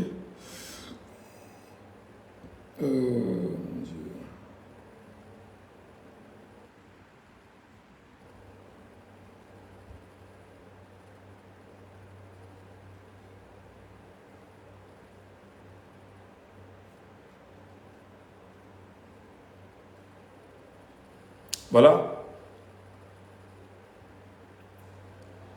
Aujourd'hui, il y a ce qu'on appelle le Fonds monétaire international, par exemple, et la Banque mondiale, qui sont en fait ce qu'on appelle les institutions financières de Bretton Woods et qui en réalité ont de longues relations avec le Cameroun, très complexes d'ailleurs, faut-il le rappeler. Toi-même, tu n'es pas cohérent dans ce que tu dis. Wonderful. Les gens entendent avec, vous entendez avec vos oreilles, avec vos fesses. Roger, Daniel et Somba. Il faut toujours les noms pareils. C'est toujours les mêmes noms. Tu n'es pas cohérent dans ce que tu dis. Je rappelle donc qu'il y a les institutions de Bretton Woods.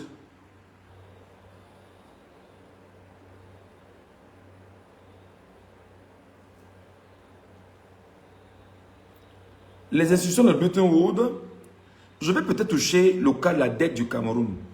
Le Fonds monétaire international et la Banque mondiale.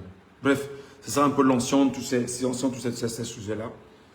La Banque mondiale prête de l'argent au Cameroun chaque année.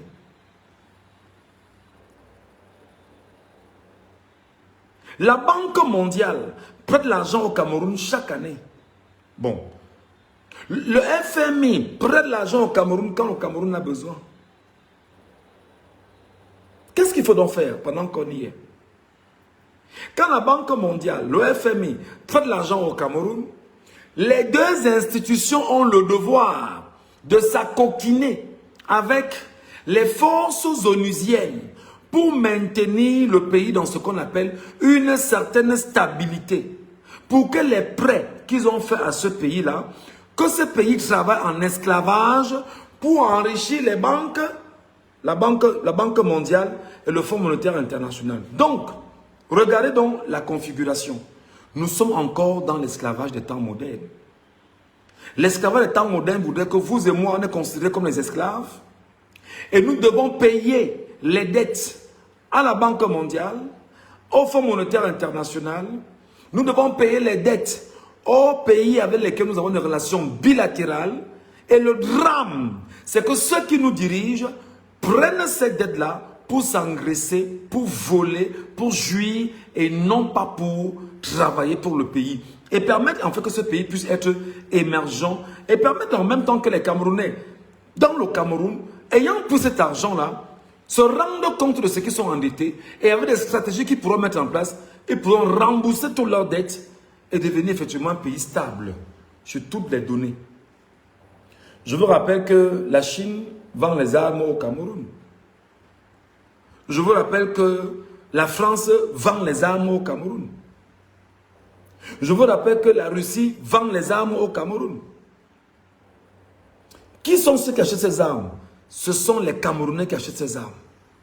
Et les Camerounais achètent les armes dans ces pays étrangers pour essayer de laisser croire que nous pourrons avoir une armée puissante. Non, on n'a aucune puissance.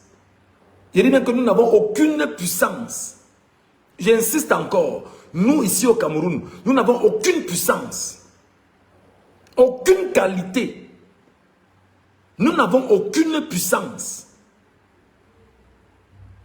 L'impression qu'on vous donne, c'est que vous devriez acheter des armes pour être puissant. Mais en fait, ces 5 pays-là vous vendez les armes pour lutter contre les Camerounais comme nous et ceux qui descendent dans la rue pour dire qu'ils veulent chasser le régime en place.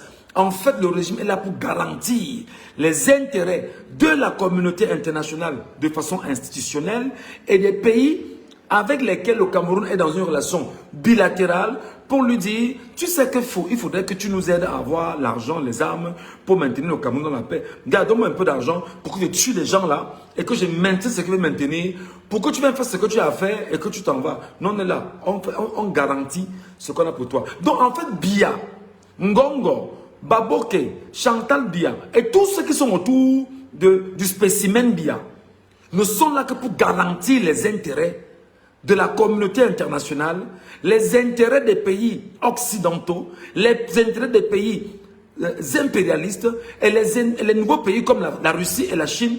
Biya est là pour garantir leurs intérêts.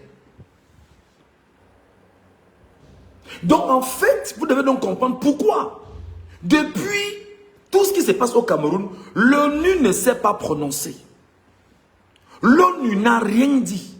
L'ONU n'a pas placé la moindre virgule. Je ne parle pas du haut commissaire des Nations Unies à Yaoundé. Ici, là, il ne fout rien. Il ne sert à rien à Yaoundé. C'est juste fait... D'ailleurs, je vais vous donner... Je vais vous dire... Il a fait 2 sorties. Hein. Attendez.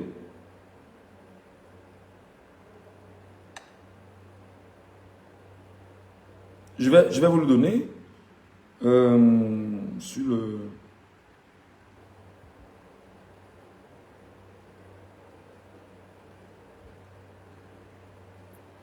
J'espère que je vais retrouver ça. Je vais vous rappeler, il a fait 2 sorties. Les 2 sorties sont récentes.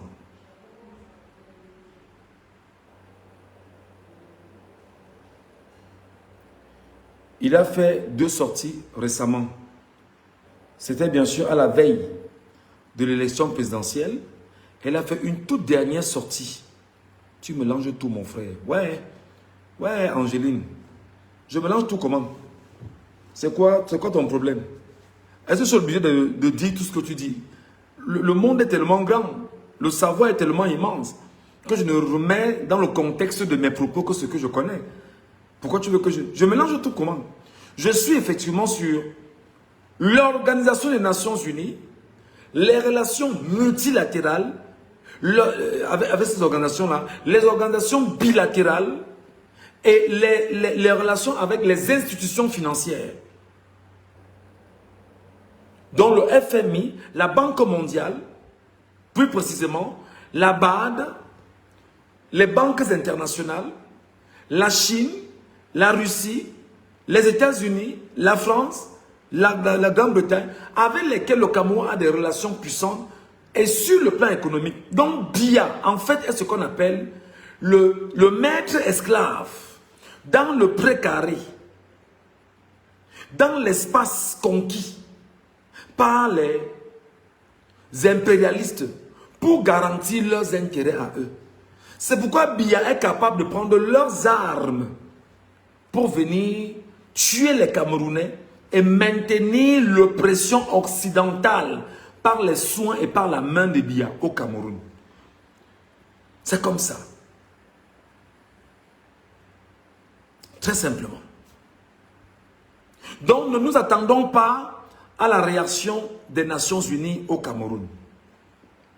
Ce qu'il faut donc dire à mes chers compatriotes camerounais, c'est que Camerounais, Camerounaises, mes chers compatriotes, nous ne devons faire confiance en personne.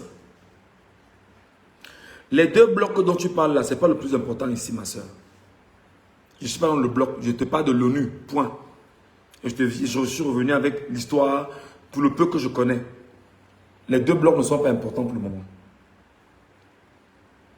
Ce que je veux donc que tu comprennes, cher peuple camerounais, chers compatriotes, chers frères, chers sœurs, nous sommes dans une position d'esclavage. Et je vais donc t'expliquer pourquoi nous sommes dans une position d'esclavage. Et je vais te prendre un exemple très simple. Il y a une entreprise au Cameroun qu'on appelle Orange Cameroun, que tu connais très bien.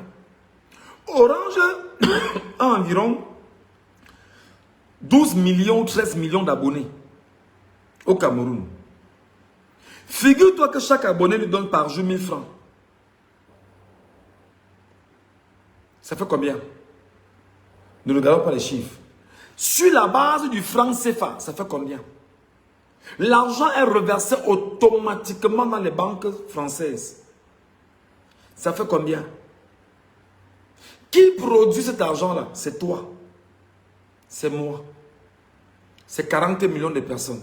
Donc plus vous êtes nombreux, plus vous consommez, plus vous êtes capable de produire pour enrichir les banques, enrichir les impérialistes qui ont pour mission de vous diviser.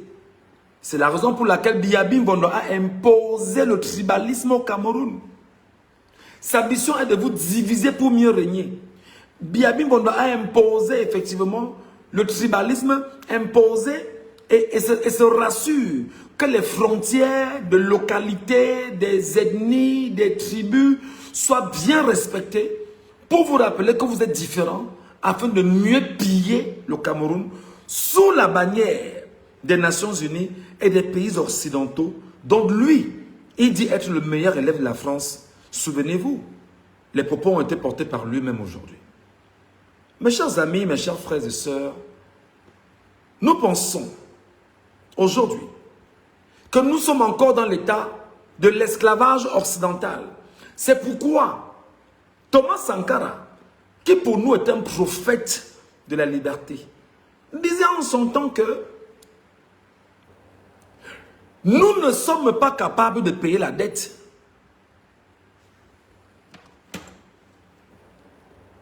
Attendez, hein. Parfois, quand tu parles les Camerounais, il faut donner des références. Parfois, même leur faire écouter. Parce qu'il peut avoir l'impression que tu racontes des choses pour raconter. Tu leur fais écouter pour qu'ils comprennent. Ok? Voilà, je vais prendre Thomas Sankara.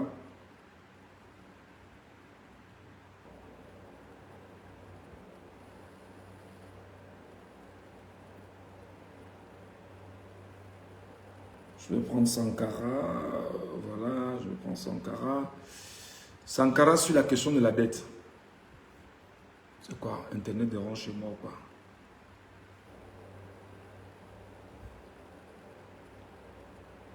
Sankara, pour moi, c'est un prophète.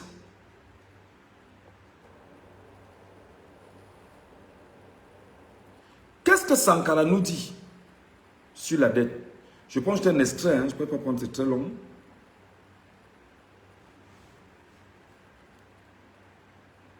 Aimez-nous de rembourser la dette.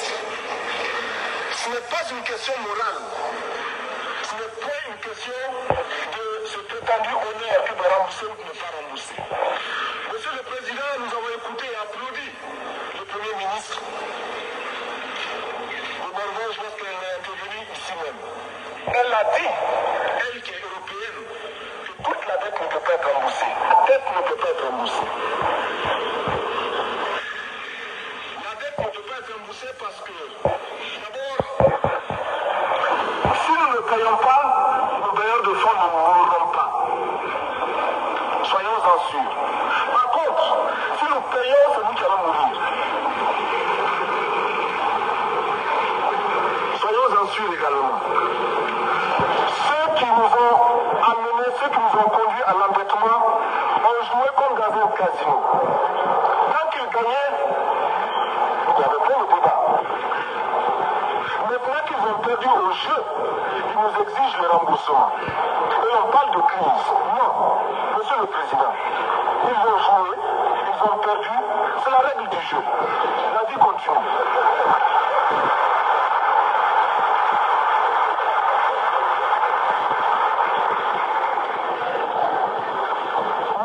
Rembourser la dette parce que nous n'avons pas de quoi payer. Nous ne pouvons pas rembourser la dette parce que nous ne sommes pas responsables de la dette.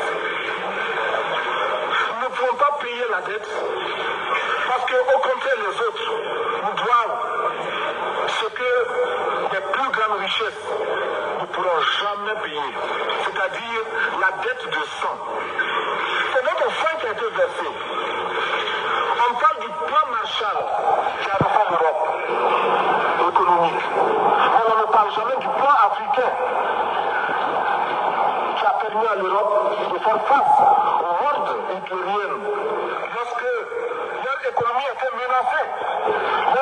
été menacée. Qui a sauvé l'Europe? C'est l'Afrique. Voilà. C'est juste un extrait de Thomas Sankara. Pour ceux qui ont écouté, juste vous dire que nous sommes aujourd'hui avec Biabi Mbondo dans l'enclos colonial au Cameroun. Nous sommes aujourd'hui avec Biabi Mbondo dans l'enclos colonial au Cameroun. C'est pourquoi je salue un homme au Sénégal qu'on appelle Ousmane Sonko. Lorsque Sonko avait dit qu'il est temps que la France retire son genou sur le cou des pays africains. Parce que sans Afrique, Paris ne serait rien. La France n'est rien. Donc il y a un combat que nous menons aujourd'hui. Le combat pour lequel nous sommes justement engagés là-dedans aujourd'hui n'est pas seulement le combat qui vise à faire tomber Biabi Mbondo qui nous fait souffrir. La lutte est plus profonde que vous ne le pensez. Le combat est plus intense que vous ne le pensez. Contre les ordres impérialistes qui s'imposent au Cameroun. Plus grave pour le cas du Cameroun. L'impérialisme au Cameroun s'est imposé avec le satanisme. Rosecroix, franc-maçonnerie, Ekanka, les Templiers, tout ce que vous pouvez imaginer là, ils sont au Cameroun pour un seul objectif, tenir les Camerounais gouvernants dans des loges, les confiner à l'esclavage des loges importées de l'Occident, leur rappeler qu'ils pourront avoir le bonheur et vivre autant qu'ils veulent vivre, bonnement au niveau du Cameroun et sur la terre, mais surtout de faire allégeance à leur gourou issu de ces loges-là, la franc-maçonnerie. C'est pourquoi vous verrez même, la franc-maçonnerie aujourd'hui a des branches ou a des divisions. C'est de l'Orient, c'est de l'Occident, c'est de ceci. C'est compliqué. Et entre eux-mêmes, ils se battaient encore pour dire, c'est cette faction de la franc-maçonnerie qui contrôle cette portion de terre. Donc vous allez vous rendre compte, mes chers amis, que le combat que nous menons aujourd'hui, ce n'est pas seulement celui qui vise à faire tomber Biya. Non. C'est faire tomber Biya, c'est déraciner Biya, c'est retirer exactement à Biya ce que Biya nous a enlevé de plus cher, et c'est trouver le moyen de repenser le Cameroun sur le prisme de son indépendance qu'il n'a pas depuis 141 ans. C'est d'ailleurs pourquoi M. Anissé Ekane en est mort. Parce qu'il rappelait qu'il fallait absolument que le Cameroun soit libre sur le prisme de son indépendance. Et ça fait 141 ans que nous n'avons pas cette indépendance-là. Je vais quand même essayer de rapidement brosser, rapidement, ce que j'aime toujours rappeler ici à mes compatriotes camerounais. 1884, l'Allemagne est là. L'Allemagne arrive étant déjà en froid avec la France, à qui elle a pris l'Alsace-Lorraine, et avec l'Angleterre, à qui elle a dévancé l'Angleterre sur le sol camerounais, après que les chefs locaux Douala avaient émis des lettres à la reine d'Angleterre Victoria, lui demandant de venir coloniser le Cameroun. Quand les Allemands vont arriver bien après, ils vont signer des accords avec les chefs Douala, qui vont estimer que les Anglais étaient trop lents. Alors, ils vont revenir 2 jours après. 2 jours après, on dira que non, c'est déjà là, il est au drapeau. Il y a des colères. L'Angleterre ne va pas accepter. Elle va dire que non, j'avais mes lettres qu'on m'avait envoyées ici. Il fallait que tu me laisses faire ce que j'ai à faire. Entre-temps, la France dit que les Allemands là ont pris une portion de nos terres. L'Alsace-Lorraine, il faut qu'on récupère ça. Voilà comment les gens vont s'arranger. Ils vont donc entrer.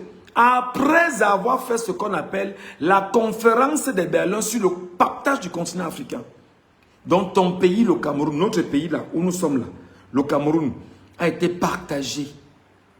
Et c'est d'abord l'Allemagne qui est venue faire le tracé du Cameroun.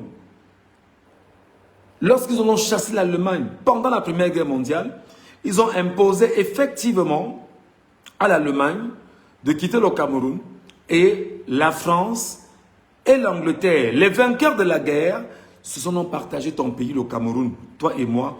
L'une des raisons profondes de ce qu'on appelle la crise dans le Nozo aujourd'hui. Donc, ce qui se passe par exemple au cas du Nozo, je fais rapidement le lien. En réalité, ce qui se passe dans le Nozo, ce n'est pas une guerre entre les Camerounais, non. C'est une guerre entre la France et la Grande-Bretagne au Cameroun. Parce qu'en fait, la Grande-Bretagne étant dans un accord avec la France, pour dire comme c'est un bout de terre pas très grand, ok, je vais y laisser mon administration. Le Northern Cameroun s'est rallié au Nigeria. Le Southern Cameroun s'est rallié au Cameroun. Mais seulement, je garde encore mon emprise sur le Southern Cameroun. Et par conséquent, comme ce n'est qu'un bout de terre, et tu as la grande partie des terres, nous allons donc avoir une armée commune qui va continuer à avoir toutes les emprises sur le peuple camerounais. Et même en zone anglophone, à Bamenda et à Boya, globalement, je vais continuer, moi, l'Angleterre, d'avoir ma main mise sur ma possession de terre. Quand Le Drian, ministre français des Affaires étrangères, a demandé aux entreprises françaises d'aller investir la zone anglophone et de franciser la zone anglophone, c'était une provocation vis-à-vis bien évidemment de la Grande-Bretagne, qui n'a pas lésiné sur les moyens et qui a activé ses grands moyens.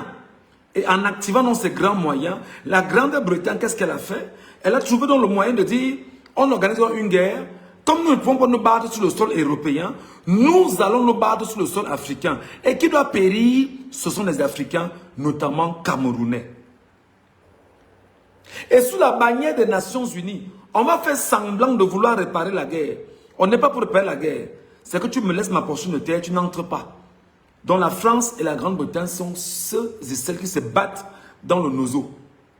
En armant les Ambazoniens, effectivement, la France et la Grande-Bretagne se battent là-bas. Et la France qui sait qu'elle tient effectivement une portion importante au niveau du Cameroun, en termes de terre, avec Biya qui est aux affaires, l'armée lui est fidèle, alors Biya envoie son armée au nom de la France, détruire ceux qui en réalité, en Ambazonie, portent les aspirations de la Grande-Bretagne, qui, je le rappelle, est également membre du Conseil de sécurité avec un droit de veto.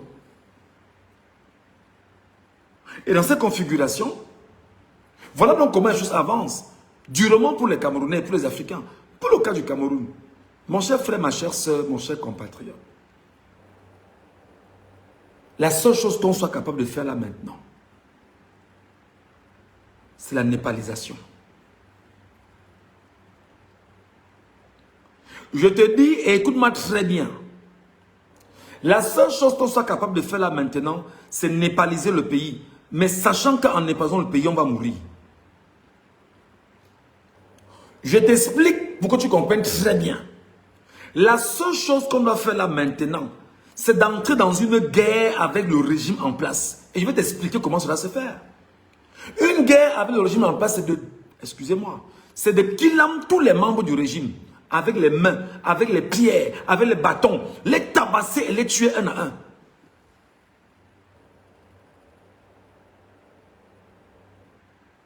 Donc si nous, là, Camerounais, de l'extrême nord, du nord, de la Damawa, de l'ouest, du nord-ouest, du sud-ouest, je ne sais pas trop, de l'ouest, du littoral, du centre, du sud, de l'est, si nous ne nous arrangeons pas à être unis pour attaquer les membres du gouvernement, en commençant par attaquer Paul Biya, attaquer les membres de l'armée, attaquer tous ceux qui sont dans l'armée, il n'y a pas des officiers supérieurs, des généraux et tout cela. Si on les killem pas, on killem le mouna, on détruit les biens qu'ils ont. En réalité, nous maintenant, peuple camerounais, en passant le message à l'ONU et en passant le message à tous ceux qui sont amis du Cameroun, pour leur dire que c'est nous, peuple camerounais souverains, qui avons décidé de ce que nous voulons pour la continuité, alors ce sera compliqué. Le drame, c'est que ce genre de live que je fais, il n'y a pas trop de personnes qui me suivent. C'est ce qui me tue. Ça fait au moins 1h30 que je suis en train de parler. Ce genre, non, les gens ne sont... On vient là, on regarde un peu, il parle de quoi? Non, il n'est pas dans le Congo, ça. Ah non, c'est pas important. Ah, il parle de la politique. Ah, vraiment, c'est trop compliqué pour nous. Regardez exactement ce qu'ils vous ont fait. Quand bien vous rappelez au cœur des années 90, que la politique aux politiciens et l'école aux écoliers, en fait, ils vous sortaient du giron politique pour que vous n'ayez pas aujourd'hui la capacité de réfléchir sur les questions politiques propres à votre pays. C'est pourquoi aujourd'hui, dans un live comme celui que j'ai fait, je n'ai pas 5000 Camerounais qui me suivent. C'est un drame. Et c'est une réussite pour le régime impérialiste occidental à Yaoundé, qui n'est là que pour asseoir la capacité pour les impérialistes d'endormir et de diviser les Camerounais. Vous allez voir, d'autres programmes venaient à dire qu'il parle parce que c'est un tribaliste. Ah, le gars, s'il avait dit qu'il est Bamileke, il supporte les Bamileke, vraiment, je l'écoute même pourquoi. Ah, gars, c'est que tu disais bien, mais je n'ai pas les dates, je n'ai pas les mégas. Vraiment, ce qu'il a même dit là, bon, comme il ne parle pas trop, il a dit beaucoup de choses que je ne comprends pas. C'est un peu compliqué, ça ne sert à rien que vraiment, je n'ai pas le temps pour ça. Mais quand on m'a dit que Fingon Tralala a fait l'accident, ah bon, Fingon Tralala a fait l'accident, il a tué combien de personnes? Ouais, Fingon, on avait dit non, que la femme de Fingon là, Fingon, la femme que tu avais laissée là, voilà ce qui les intéresse. Hein. Mais là, tu parles de la politique et tu essayes de les amener à comprendre ce dans quoi ils sont investis. Non, non, non, on n'est pas là. Ça ne nous intéresse pas. Mais si on dit là que ouais, les écans, Bouloubeti du régime ont attaqué les Bamileke, que les Bamileke ont riposté. Non, ils vont venir. Ils vont venir. Mais ne comprenons pas en fait qu'ils sont des victimes d'une politique mise en place par les impérialistes occidentaux avec leurs marionnettes au pouvoir. Ce qu'ils ne savent pas en plus, c'est que dans la même charte de l'impérialisme, il y a une donnée qui chaque fois quand je lis me chagrine beaucoup. Et je pense qu'en toute honnêteté qu'il faut trouver le moyen de le rappeler aux Camerounais à chaque fois. J'espère au moins que vous aurez un sardinat qui pointe sur lui de vous faire de tels exposés. Et quand nous disons souvent que nous faisons les exposés, la seule chose que nous demandons aux Camerounais qui nous suivent, c'est de nous donner un verre d'eau avec le PayPal qu'il y a en bas pour nous accompagner à avoir Internet, pour nous aider à pouvoir aller plus loin, pour nous aider effectivement à faire les choses bonnement. Et le PayPal étant ouvert, ce n'est pas une pression, hein. C'est celui qui sent la nécessité, la capacité de nous accompagner. Il nous accompagne et il accompagne notre travail. C'est tout. C'est tout. Ce que beaucoup ne savent pas, et les Camerounais qui me suivent,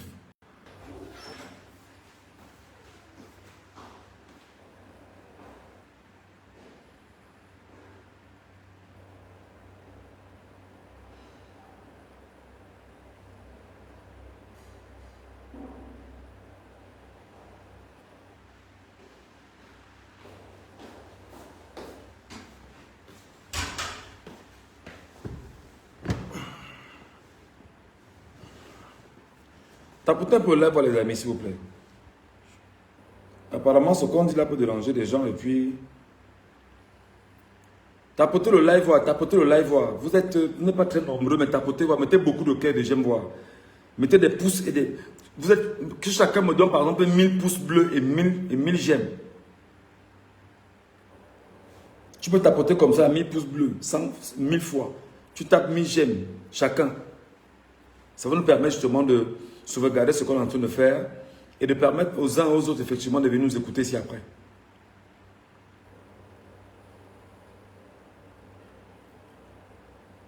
Mettez 1000 pouces bleus et 1000 j'aime chacun d'entre vous pour apprendre effectivement à sauvegarder le live.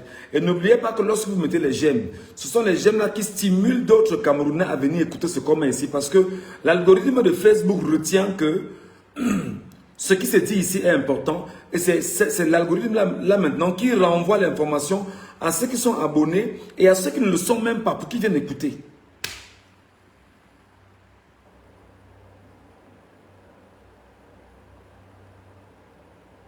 Mettez les cœurs, mettez les cœurs, mettez les cœurs, mettez les cœurs. Les sardinats, vous pouvez quitter. Hein? Les sardinats, excusez-nous, on n'a pas besoin de vous ici. Allez chanter les louanges de la satrapie. Allez chanter les louanges des reptiliens. Allez chanter les louanges des marionnettes. Allez chanter leurs louanges. Nous ici, on est dans une logique effectivement d'un retour du Cameroun entre les mains des Camerounais. Donc, chers sardinats, laissez le live. Allez vous battre ailleurs. Allez chercher les lives où on fait le Congo, ça, où on parle du tribalisme et tout ça. Ici, nous parlons du Cameroun. Voilà. Tapotez le live, tapotez le live, tapotez le live, tapotez le live. Tapotez.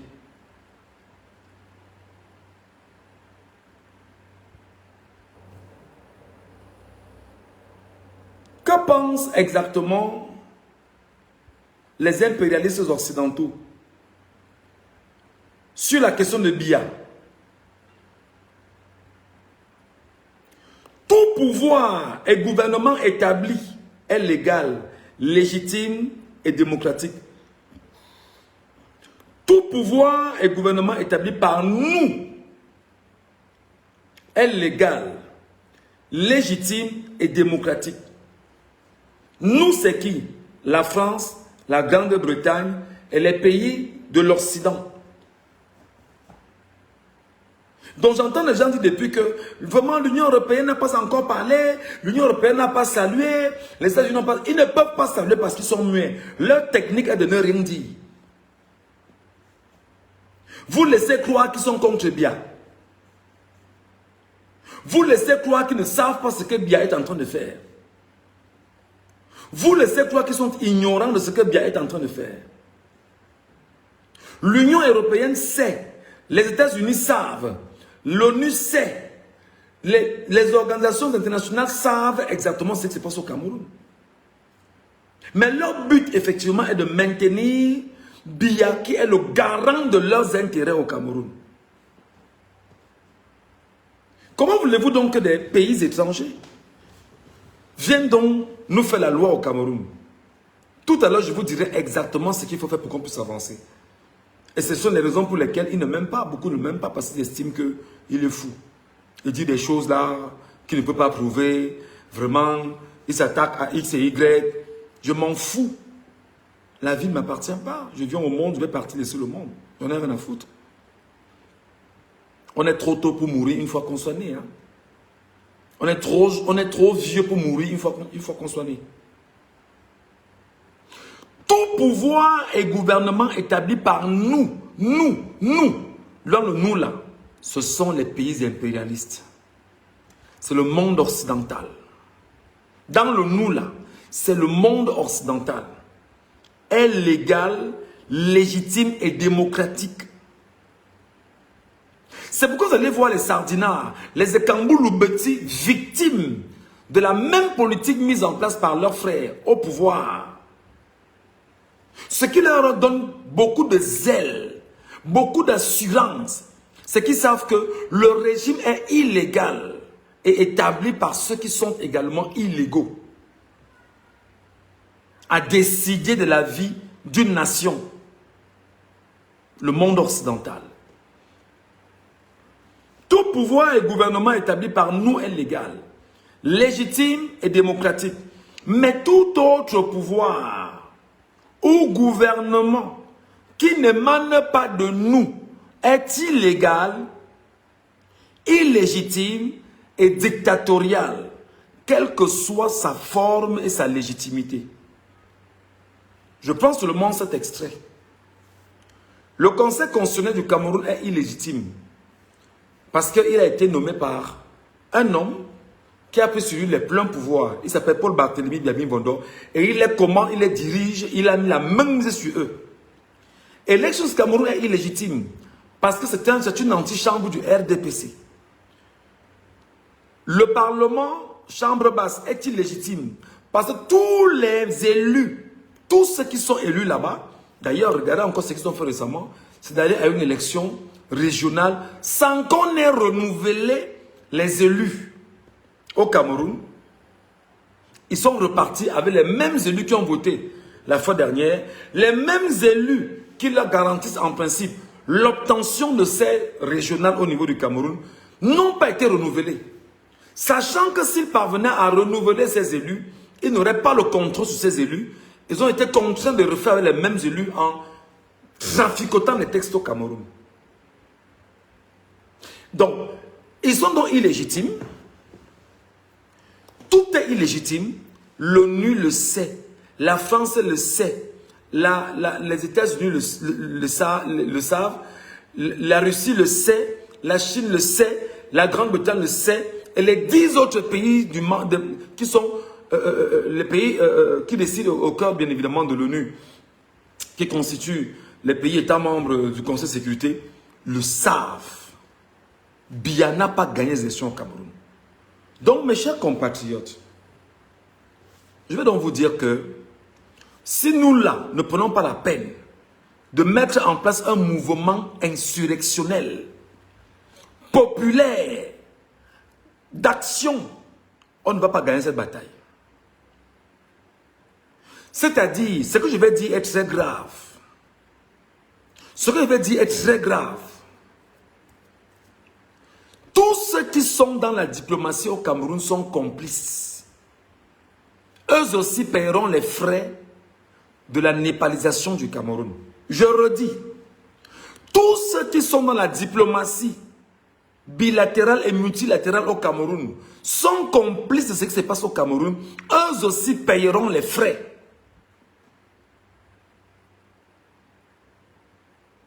De la népalisation au Cameroun. Je rappelle que la népalisation, c'est d'aller fracasser tous les ministres,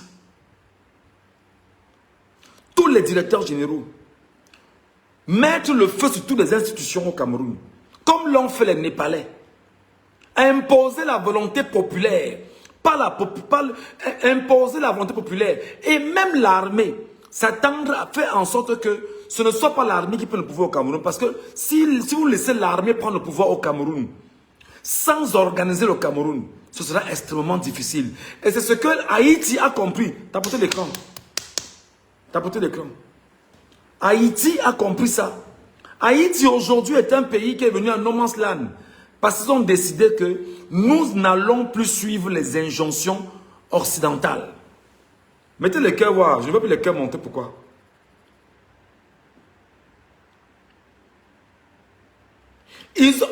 Vous voyez Haïti, non? Haïti, là, on vous dit non, Haïti est devenu un pays où les Haïtiens ont compris. Et je vous rappelle qu'Haïti, je crois que c'est la première république noire. Ok? Donc les Haïtiens ont compris. Les Haïtiens sont en train de lutter contre l'invasion occidentale chez eux. Alors ils ont donc choisi de créer la guerre, le trouble et détruire Haïti. Exactement comme ils sont en train de se battre à le faire au Mali, au Burkina Faso et au Niger. Pourquoi? Parce que ces pays ont décidé de mettre hors d'état de nuire ceux qui viennent s'attaquer à leurs intérêts. Et prennent dans leurs intérêts et en font ce qu'ils veulent. Donc ce qui se passe, c'est ça. Le Cameroun doit être népalisé. Ma soeur Bonmendi, bienvenue ma grande soeur chérie. Le Cameroun doit être népalisé. Au regard de l'exposé que je viens de vous faire, il n'y a rien d'autre à faire. Parce que bien est protégé par les Nations Unies, les organisations internationales qui semblent et qui font semblant d'être avec vous. Dans cette népalisation, on doit commencer par fragiliser les entreprises étrangères au Cameroun. On doit fragiliser les entreprises étrangères au Cameroun. Les entreprises venant de l'Union européenne doivent être fragilisées. Les produits américains doivent être fragilisés. Les produits russes doivent être fragilisés. Les produits anglais doivent être fragilisés. Les produits chinois doivent être fragilisés. On ne consomme rien de ces 5 pays-là. On ne consomme rien qui vient de l'Union européenne. Parce qu'en le faisant, ils n'auront plus la capacité de vous imposer leurs produits à eux. Vous ne consommez plus ce qui vient d'eux. Et pour qu'on arrive à ce niveau, les amis, il y a un travail. C'est-à-dire qu'il faut qu'on s'organise dans ce que j'appelle encore le visage de la révolution camerounaise. Dans ce visage de la révolution camerounaise, nous devons avoir la capacité, je dis bien, nous devons avoir la capacité de parler d'une seule voix. Mbonmendi, par exemple, qui est connu, peut dire « Je suis dans la révolution ». Ngachou, dans la révolution. Sandy, dans la révolution, tel dans la révolution, on nous identifie comme étant le porte, c'est-à-dire que même si on est 200 dedans, qu'on soit effectivement dans la révolution. Et dans cette révolution, on doit maintenant avoir une posture de révolutionnaire. Les conférences de presse, les rencontres, les décisions, les échanges et la capacité à mobiliser le peuple camerounais et à être exactement ce qu'on appelle une société civile crédible pour le peuple camerounais. Sonko a réussi au Sénégal là, de l'autre côté là, parce qu'il s'est attaqué aux intérêts de la France et aux intérêts de l'Union européenne. Et ils ont estimé que Sonko est un danger pour eux. Et voilà ce qui fait que les Sénégalais ont donné tout ce qu'il y avait comme espoir à Sonko. N'ayons pas honte d'imiter le bon exemple. Ousmane Sonko est un exemple africain. D'ailleurs, quand il disait qu'une fois au pouvoir, il va se rapprocher des pays de l'AES, c'était une crainte incroyable pour la France. Qui, je rappelle, là-bas au Sénégal, c'est grave. Hein? C'est que la France, si elle perd le Sénégal, c'est devenu son paradis en fait. Il n'y a pas un endroit où les Français, pour le temps qu'elle est passée là-bas, c'est le seul endroit où dans ces pays-là, vous voyez les Blancs partout au Sénégal. Ils ont des quartiers à eux là-bas. Parce que le soleil, la mer, Dakar plus précisément, tout est à leur aise. La vie n'est pas chère comme en Europe. Avec l'argent européen, ils mangent 4 fois ou 10 fois mieux ici, sur le continent africain, et là-bas, contrairement en Europe. Voilà ce qui se passe. Donc, il faut mettre en place ce que j'appelle le visage de la révolution camerounaise. Et ce visage de la révolution camerounaise doit être porté par des Camerounais en qui le peuple a confiance. Auquel cas, ça ne vaut pas la peine. Voilà ce que je pense qu'il faut mettre en place maintenant. Ce visage de la révolution viendra avec des projets, une feuille de route, un mécanisme de fragilisation des entreprises étrangères au Cameroun. Un message qui viendra à dire aux entreprises, ne consommez plus les produits de X, Y, tel pays. Et en montrant effectivement le caractère singulier, mais pernicieux de ce pays avec l'État du Cameroun et le gouvernement illégitime de Yaoundé. Il faut qu'on soit dans cette configuration pour avancer. Sinon, on est mal barré. Sinon, on est perdu. Donc, voilà ce que je voulais vous donner comme exposé. Je viens à vous dire merci pour ceux qui m'ont écouté. Quelqu'un m'a laissé un commentaire là tout à l'heure en passant. Live le matin, live le soir, tu ne travailles pas. La folie humaine. C'est-à-dire, il y a des gens qui n'ont jamais compris en fait qu'ils sont des esclaves réels. Et c'est eux-là. Mon live n'a pas fait 200 personnes. Hein. Parce que les gens ne comprennent pas ce qu'on est en train de développer. Et pour que ce narratif aille plus loin, il faut donc que le visage de la révolution trouve son caractère éducatif, son caractère révolutionnaire, son caractère pratique sur le terrain, pour que les gens puissent comprendre. Je l'ai dit, on peut se battre dans la révolution. On fait en sorte qu'on ne consomme plus aucun produit des multinationales européennes au Cameroun. S'il n'y a pas un visage de la révolution, une société civile crédible au Cameroun et hors du Cameroun, on ne s'en sortira pas. Et je vais vous dire, une société civile au Cameroun, ce n'est pas l'endroit où elle doit se retrouver. La vraie société civile camerounaise doit être hors du Cameroun pour mener une vraie résistance étant hors du Cameroun. Parce que la résistance au Cameroun sera brutalisée. Il faut donc une résistance hors du Cameroun pour que le peuple camerounais au Cameroun suive à la lettre le message de ceux qui portent le visage de la révolution. Voilà. J'ai donc dit ce que j'avais à dire ici. Je vous dis merci les amis d'avoir écouté. Je pourrais vous retrouver instantanément pour d'autres lives. C'est ce que je fais. Je suis en exil. J'ai pour patron le peuple camerounais. Je travaille pour mon peuple étant en exil. Je dis ce qui est bien pour mon peuple camerounais étant en exil. J'éduque autant que je peux éduquer ceux qui estiment que ce que je leur dis est la bienvenue pour eux. Et essayez aussi, les amis, de nous faire souvent des répercussions.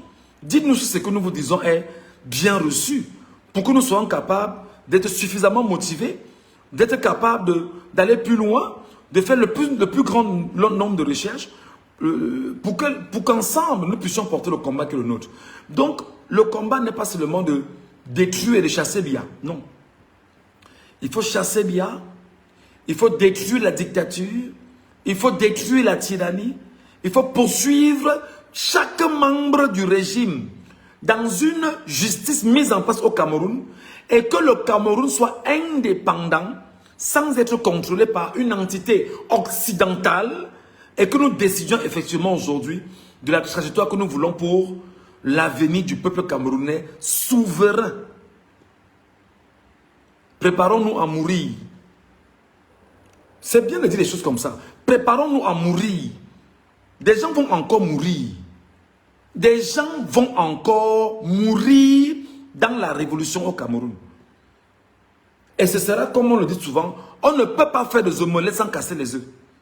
Des gens vont encore mourir et ce sang sera le sang du sacrifice. Parce que le sang qu'ils ont fait couler pour s'imposer, il n'y a que le sang qu'on fera couler pour laver le sang qui était coulé. Le mauvais sang qui s'est imposé doit être lavé par le bon sang. Le sang de la révolution. Et cette révolution doit être d'abord une idéologie. Il faut apprendre à bien porter l'idéologie de la révolution. Une idéologie. Lutter. Lutter avec toutes les armes que nous avons. Parce que même l'idéologie déjà c'est une arme. Il faut seulement que l'idéologie soit bien enseignée, bien reçue et que les gens soient convaincus que c'est le chemin et la trajectoire. Malgré les attaques qu'on aura, on va continuer et on va poursuivre. Voilà comment il faut parler. Donc, moi, mon seul choc, c'est de faire des lives comme ça et qu'on soit très peu nombreux à nous écouter. Maintenant, c'est à vous de les partager au maximum de personnes. Si les Camerounais estiment que ce qu'on est en train de faire est bien pour eux, merci. Si c'est mauvais, tant mieux. Notre plaisir est de faire ce qui est bien pour notre peuple camerounais dans son ensemble.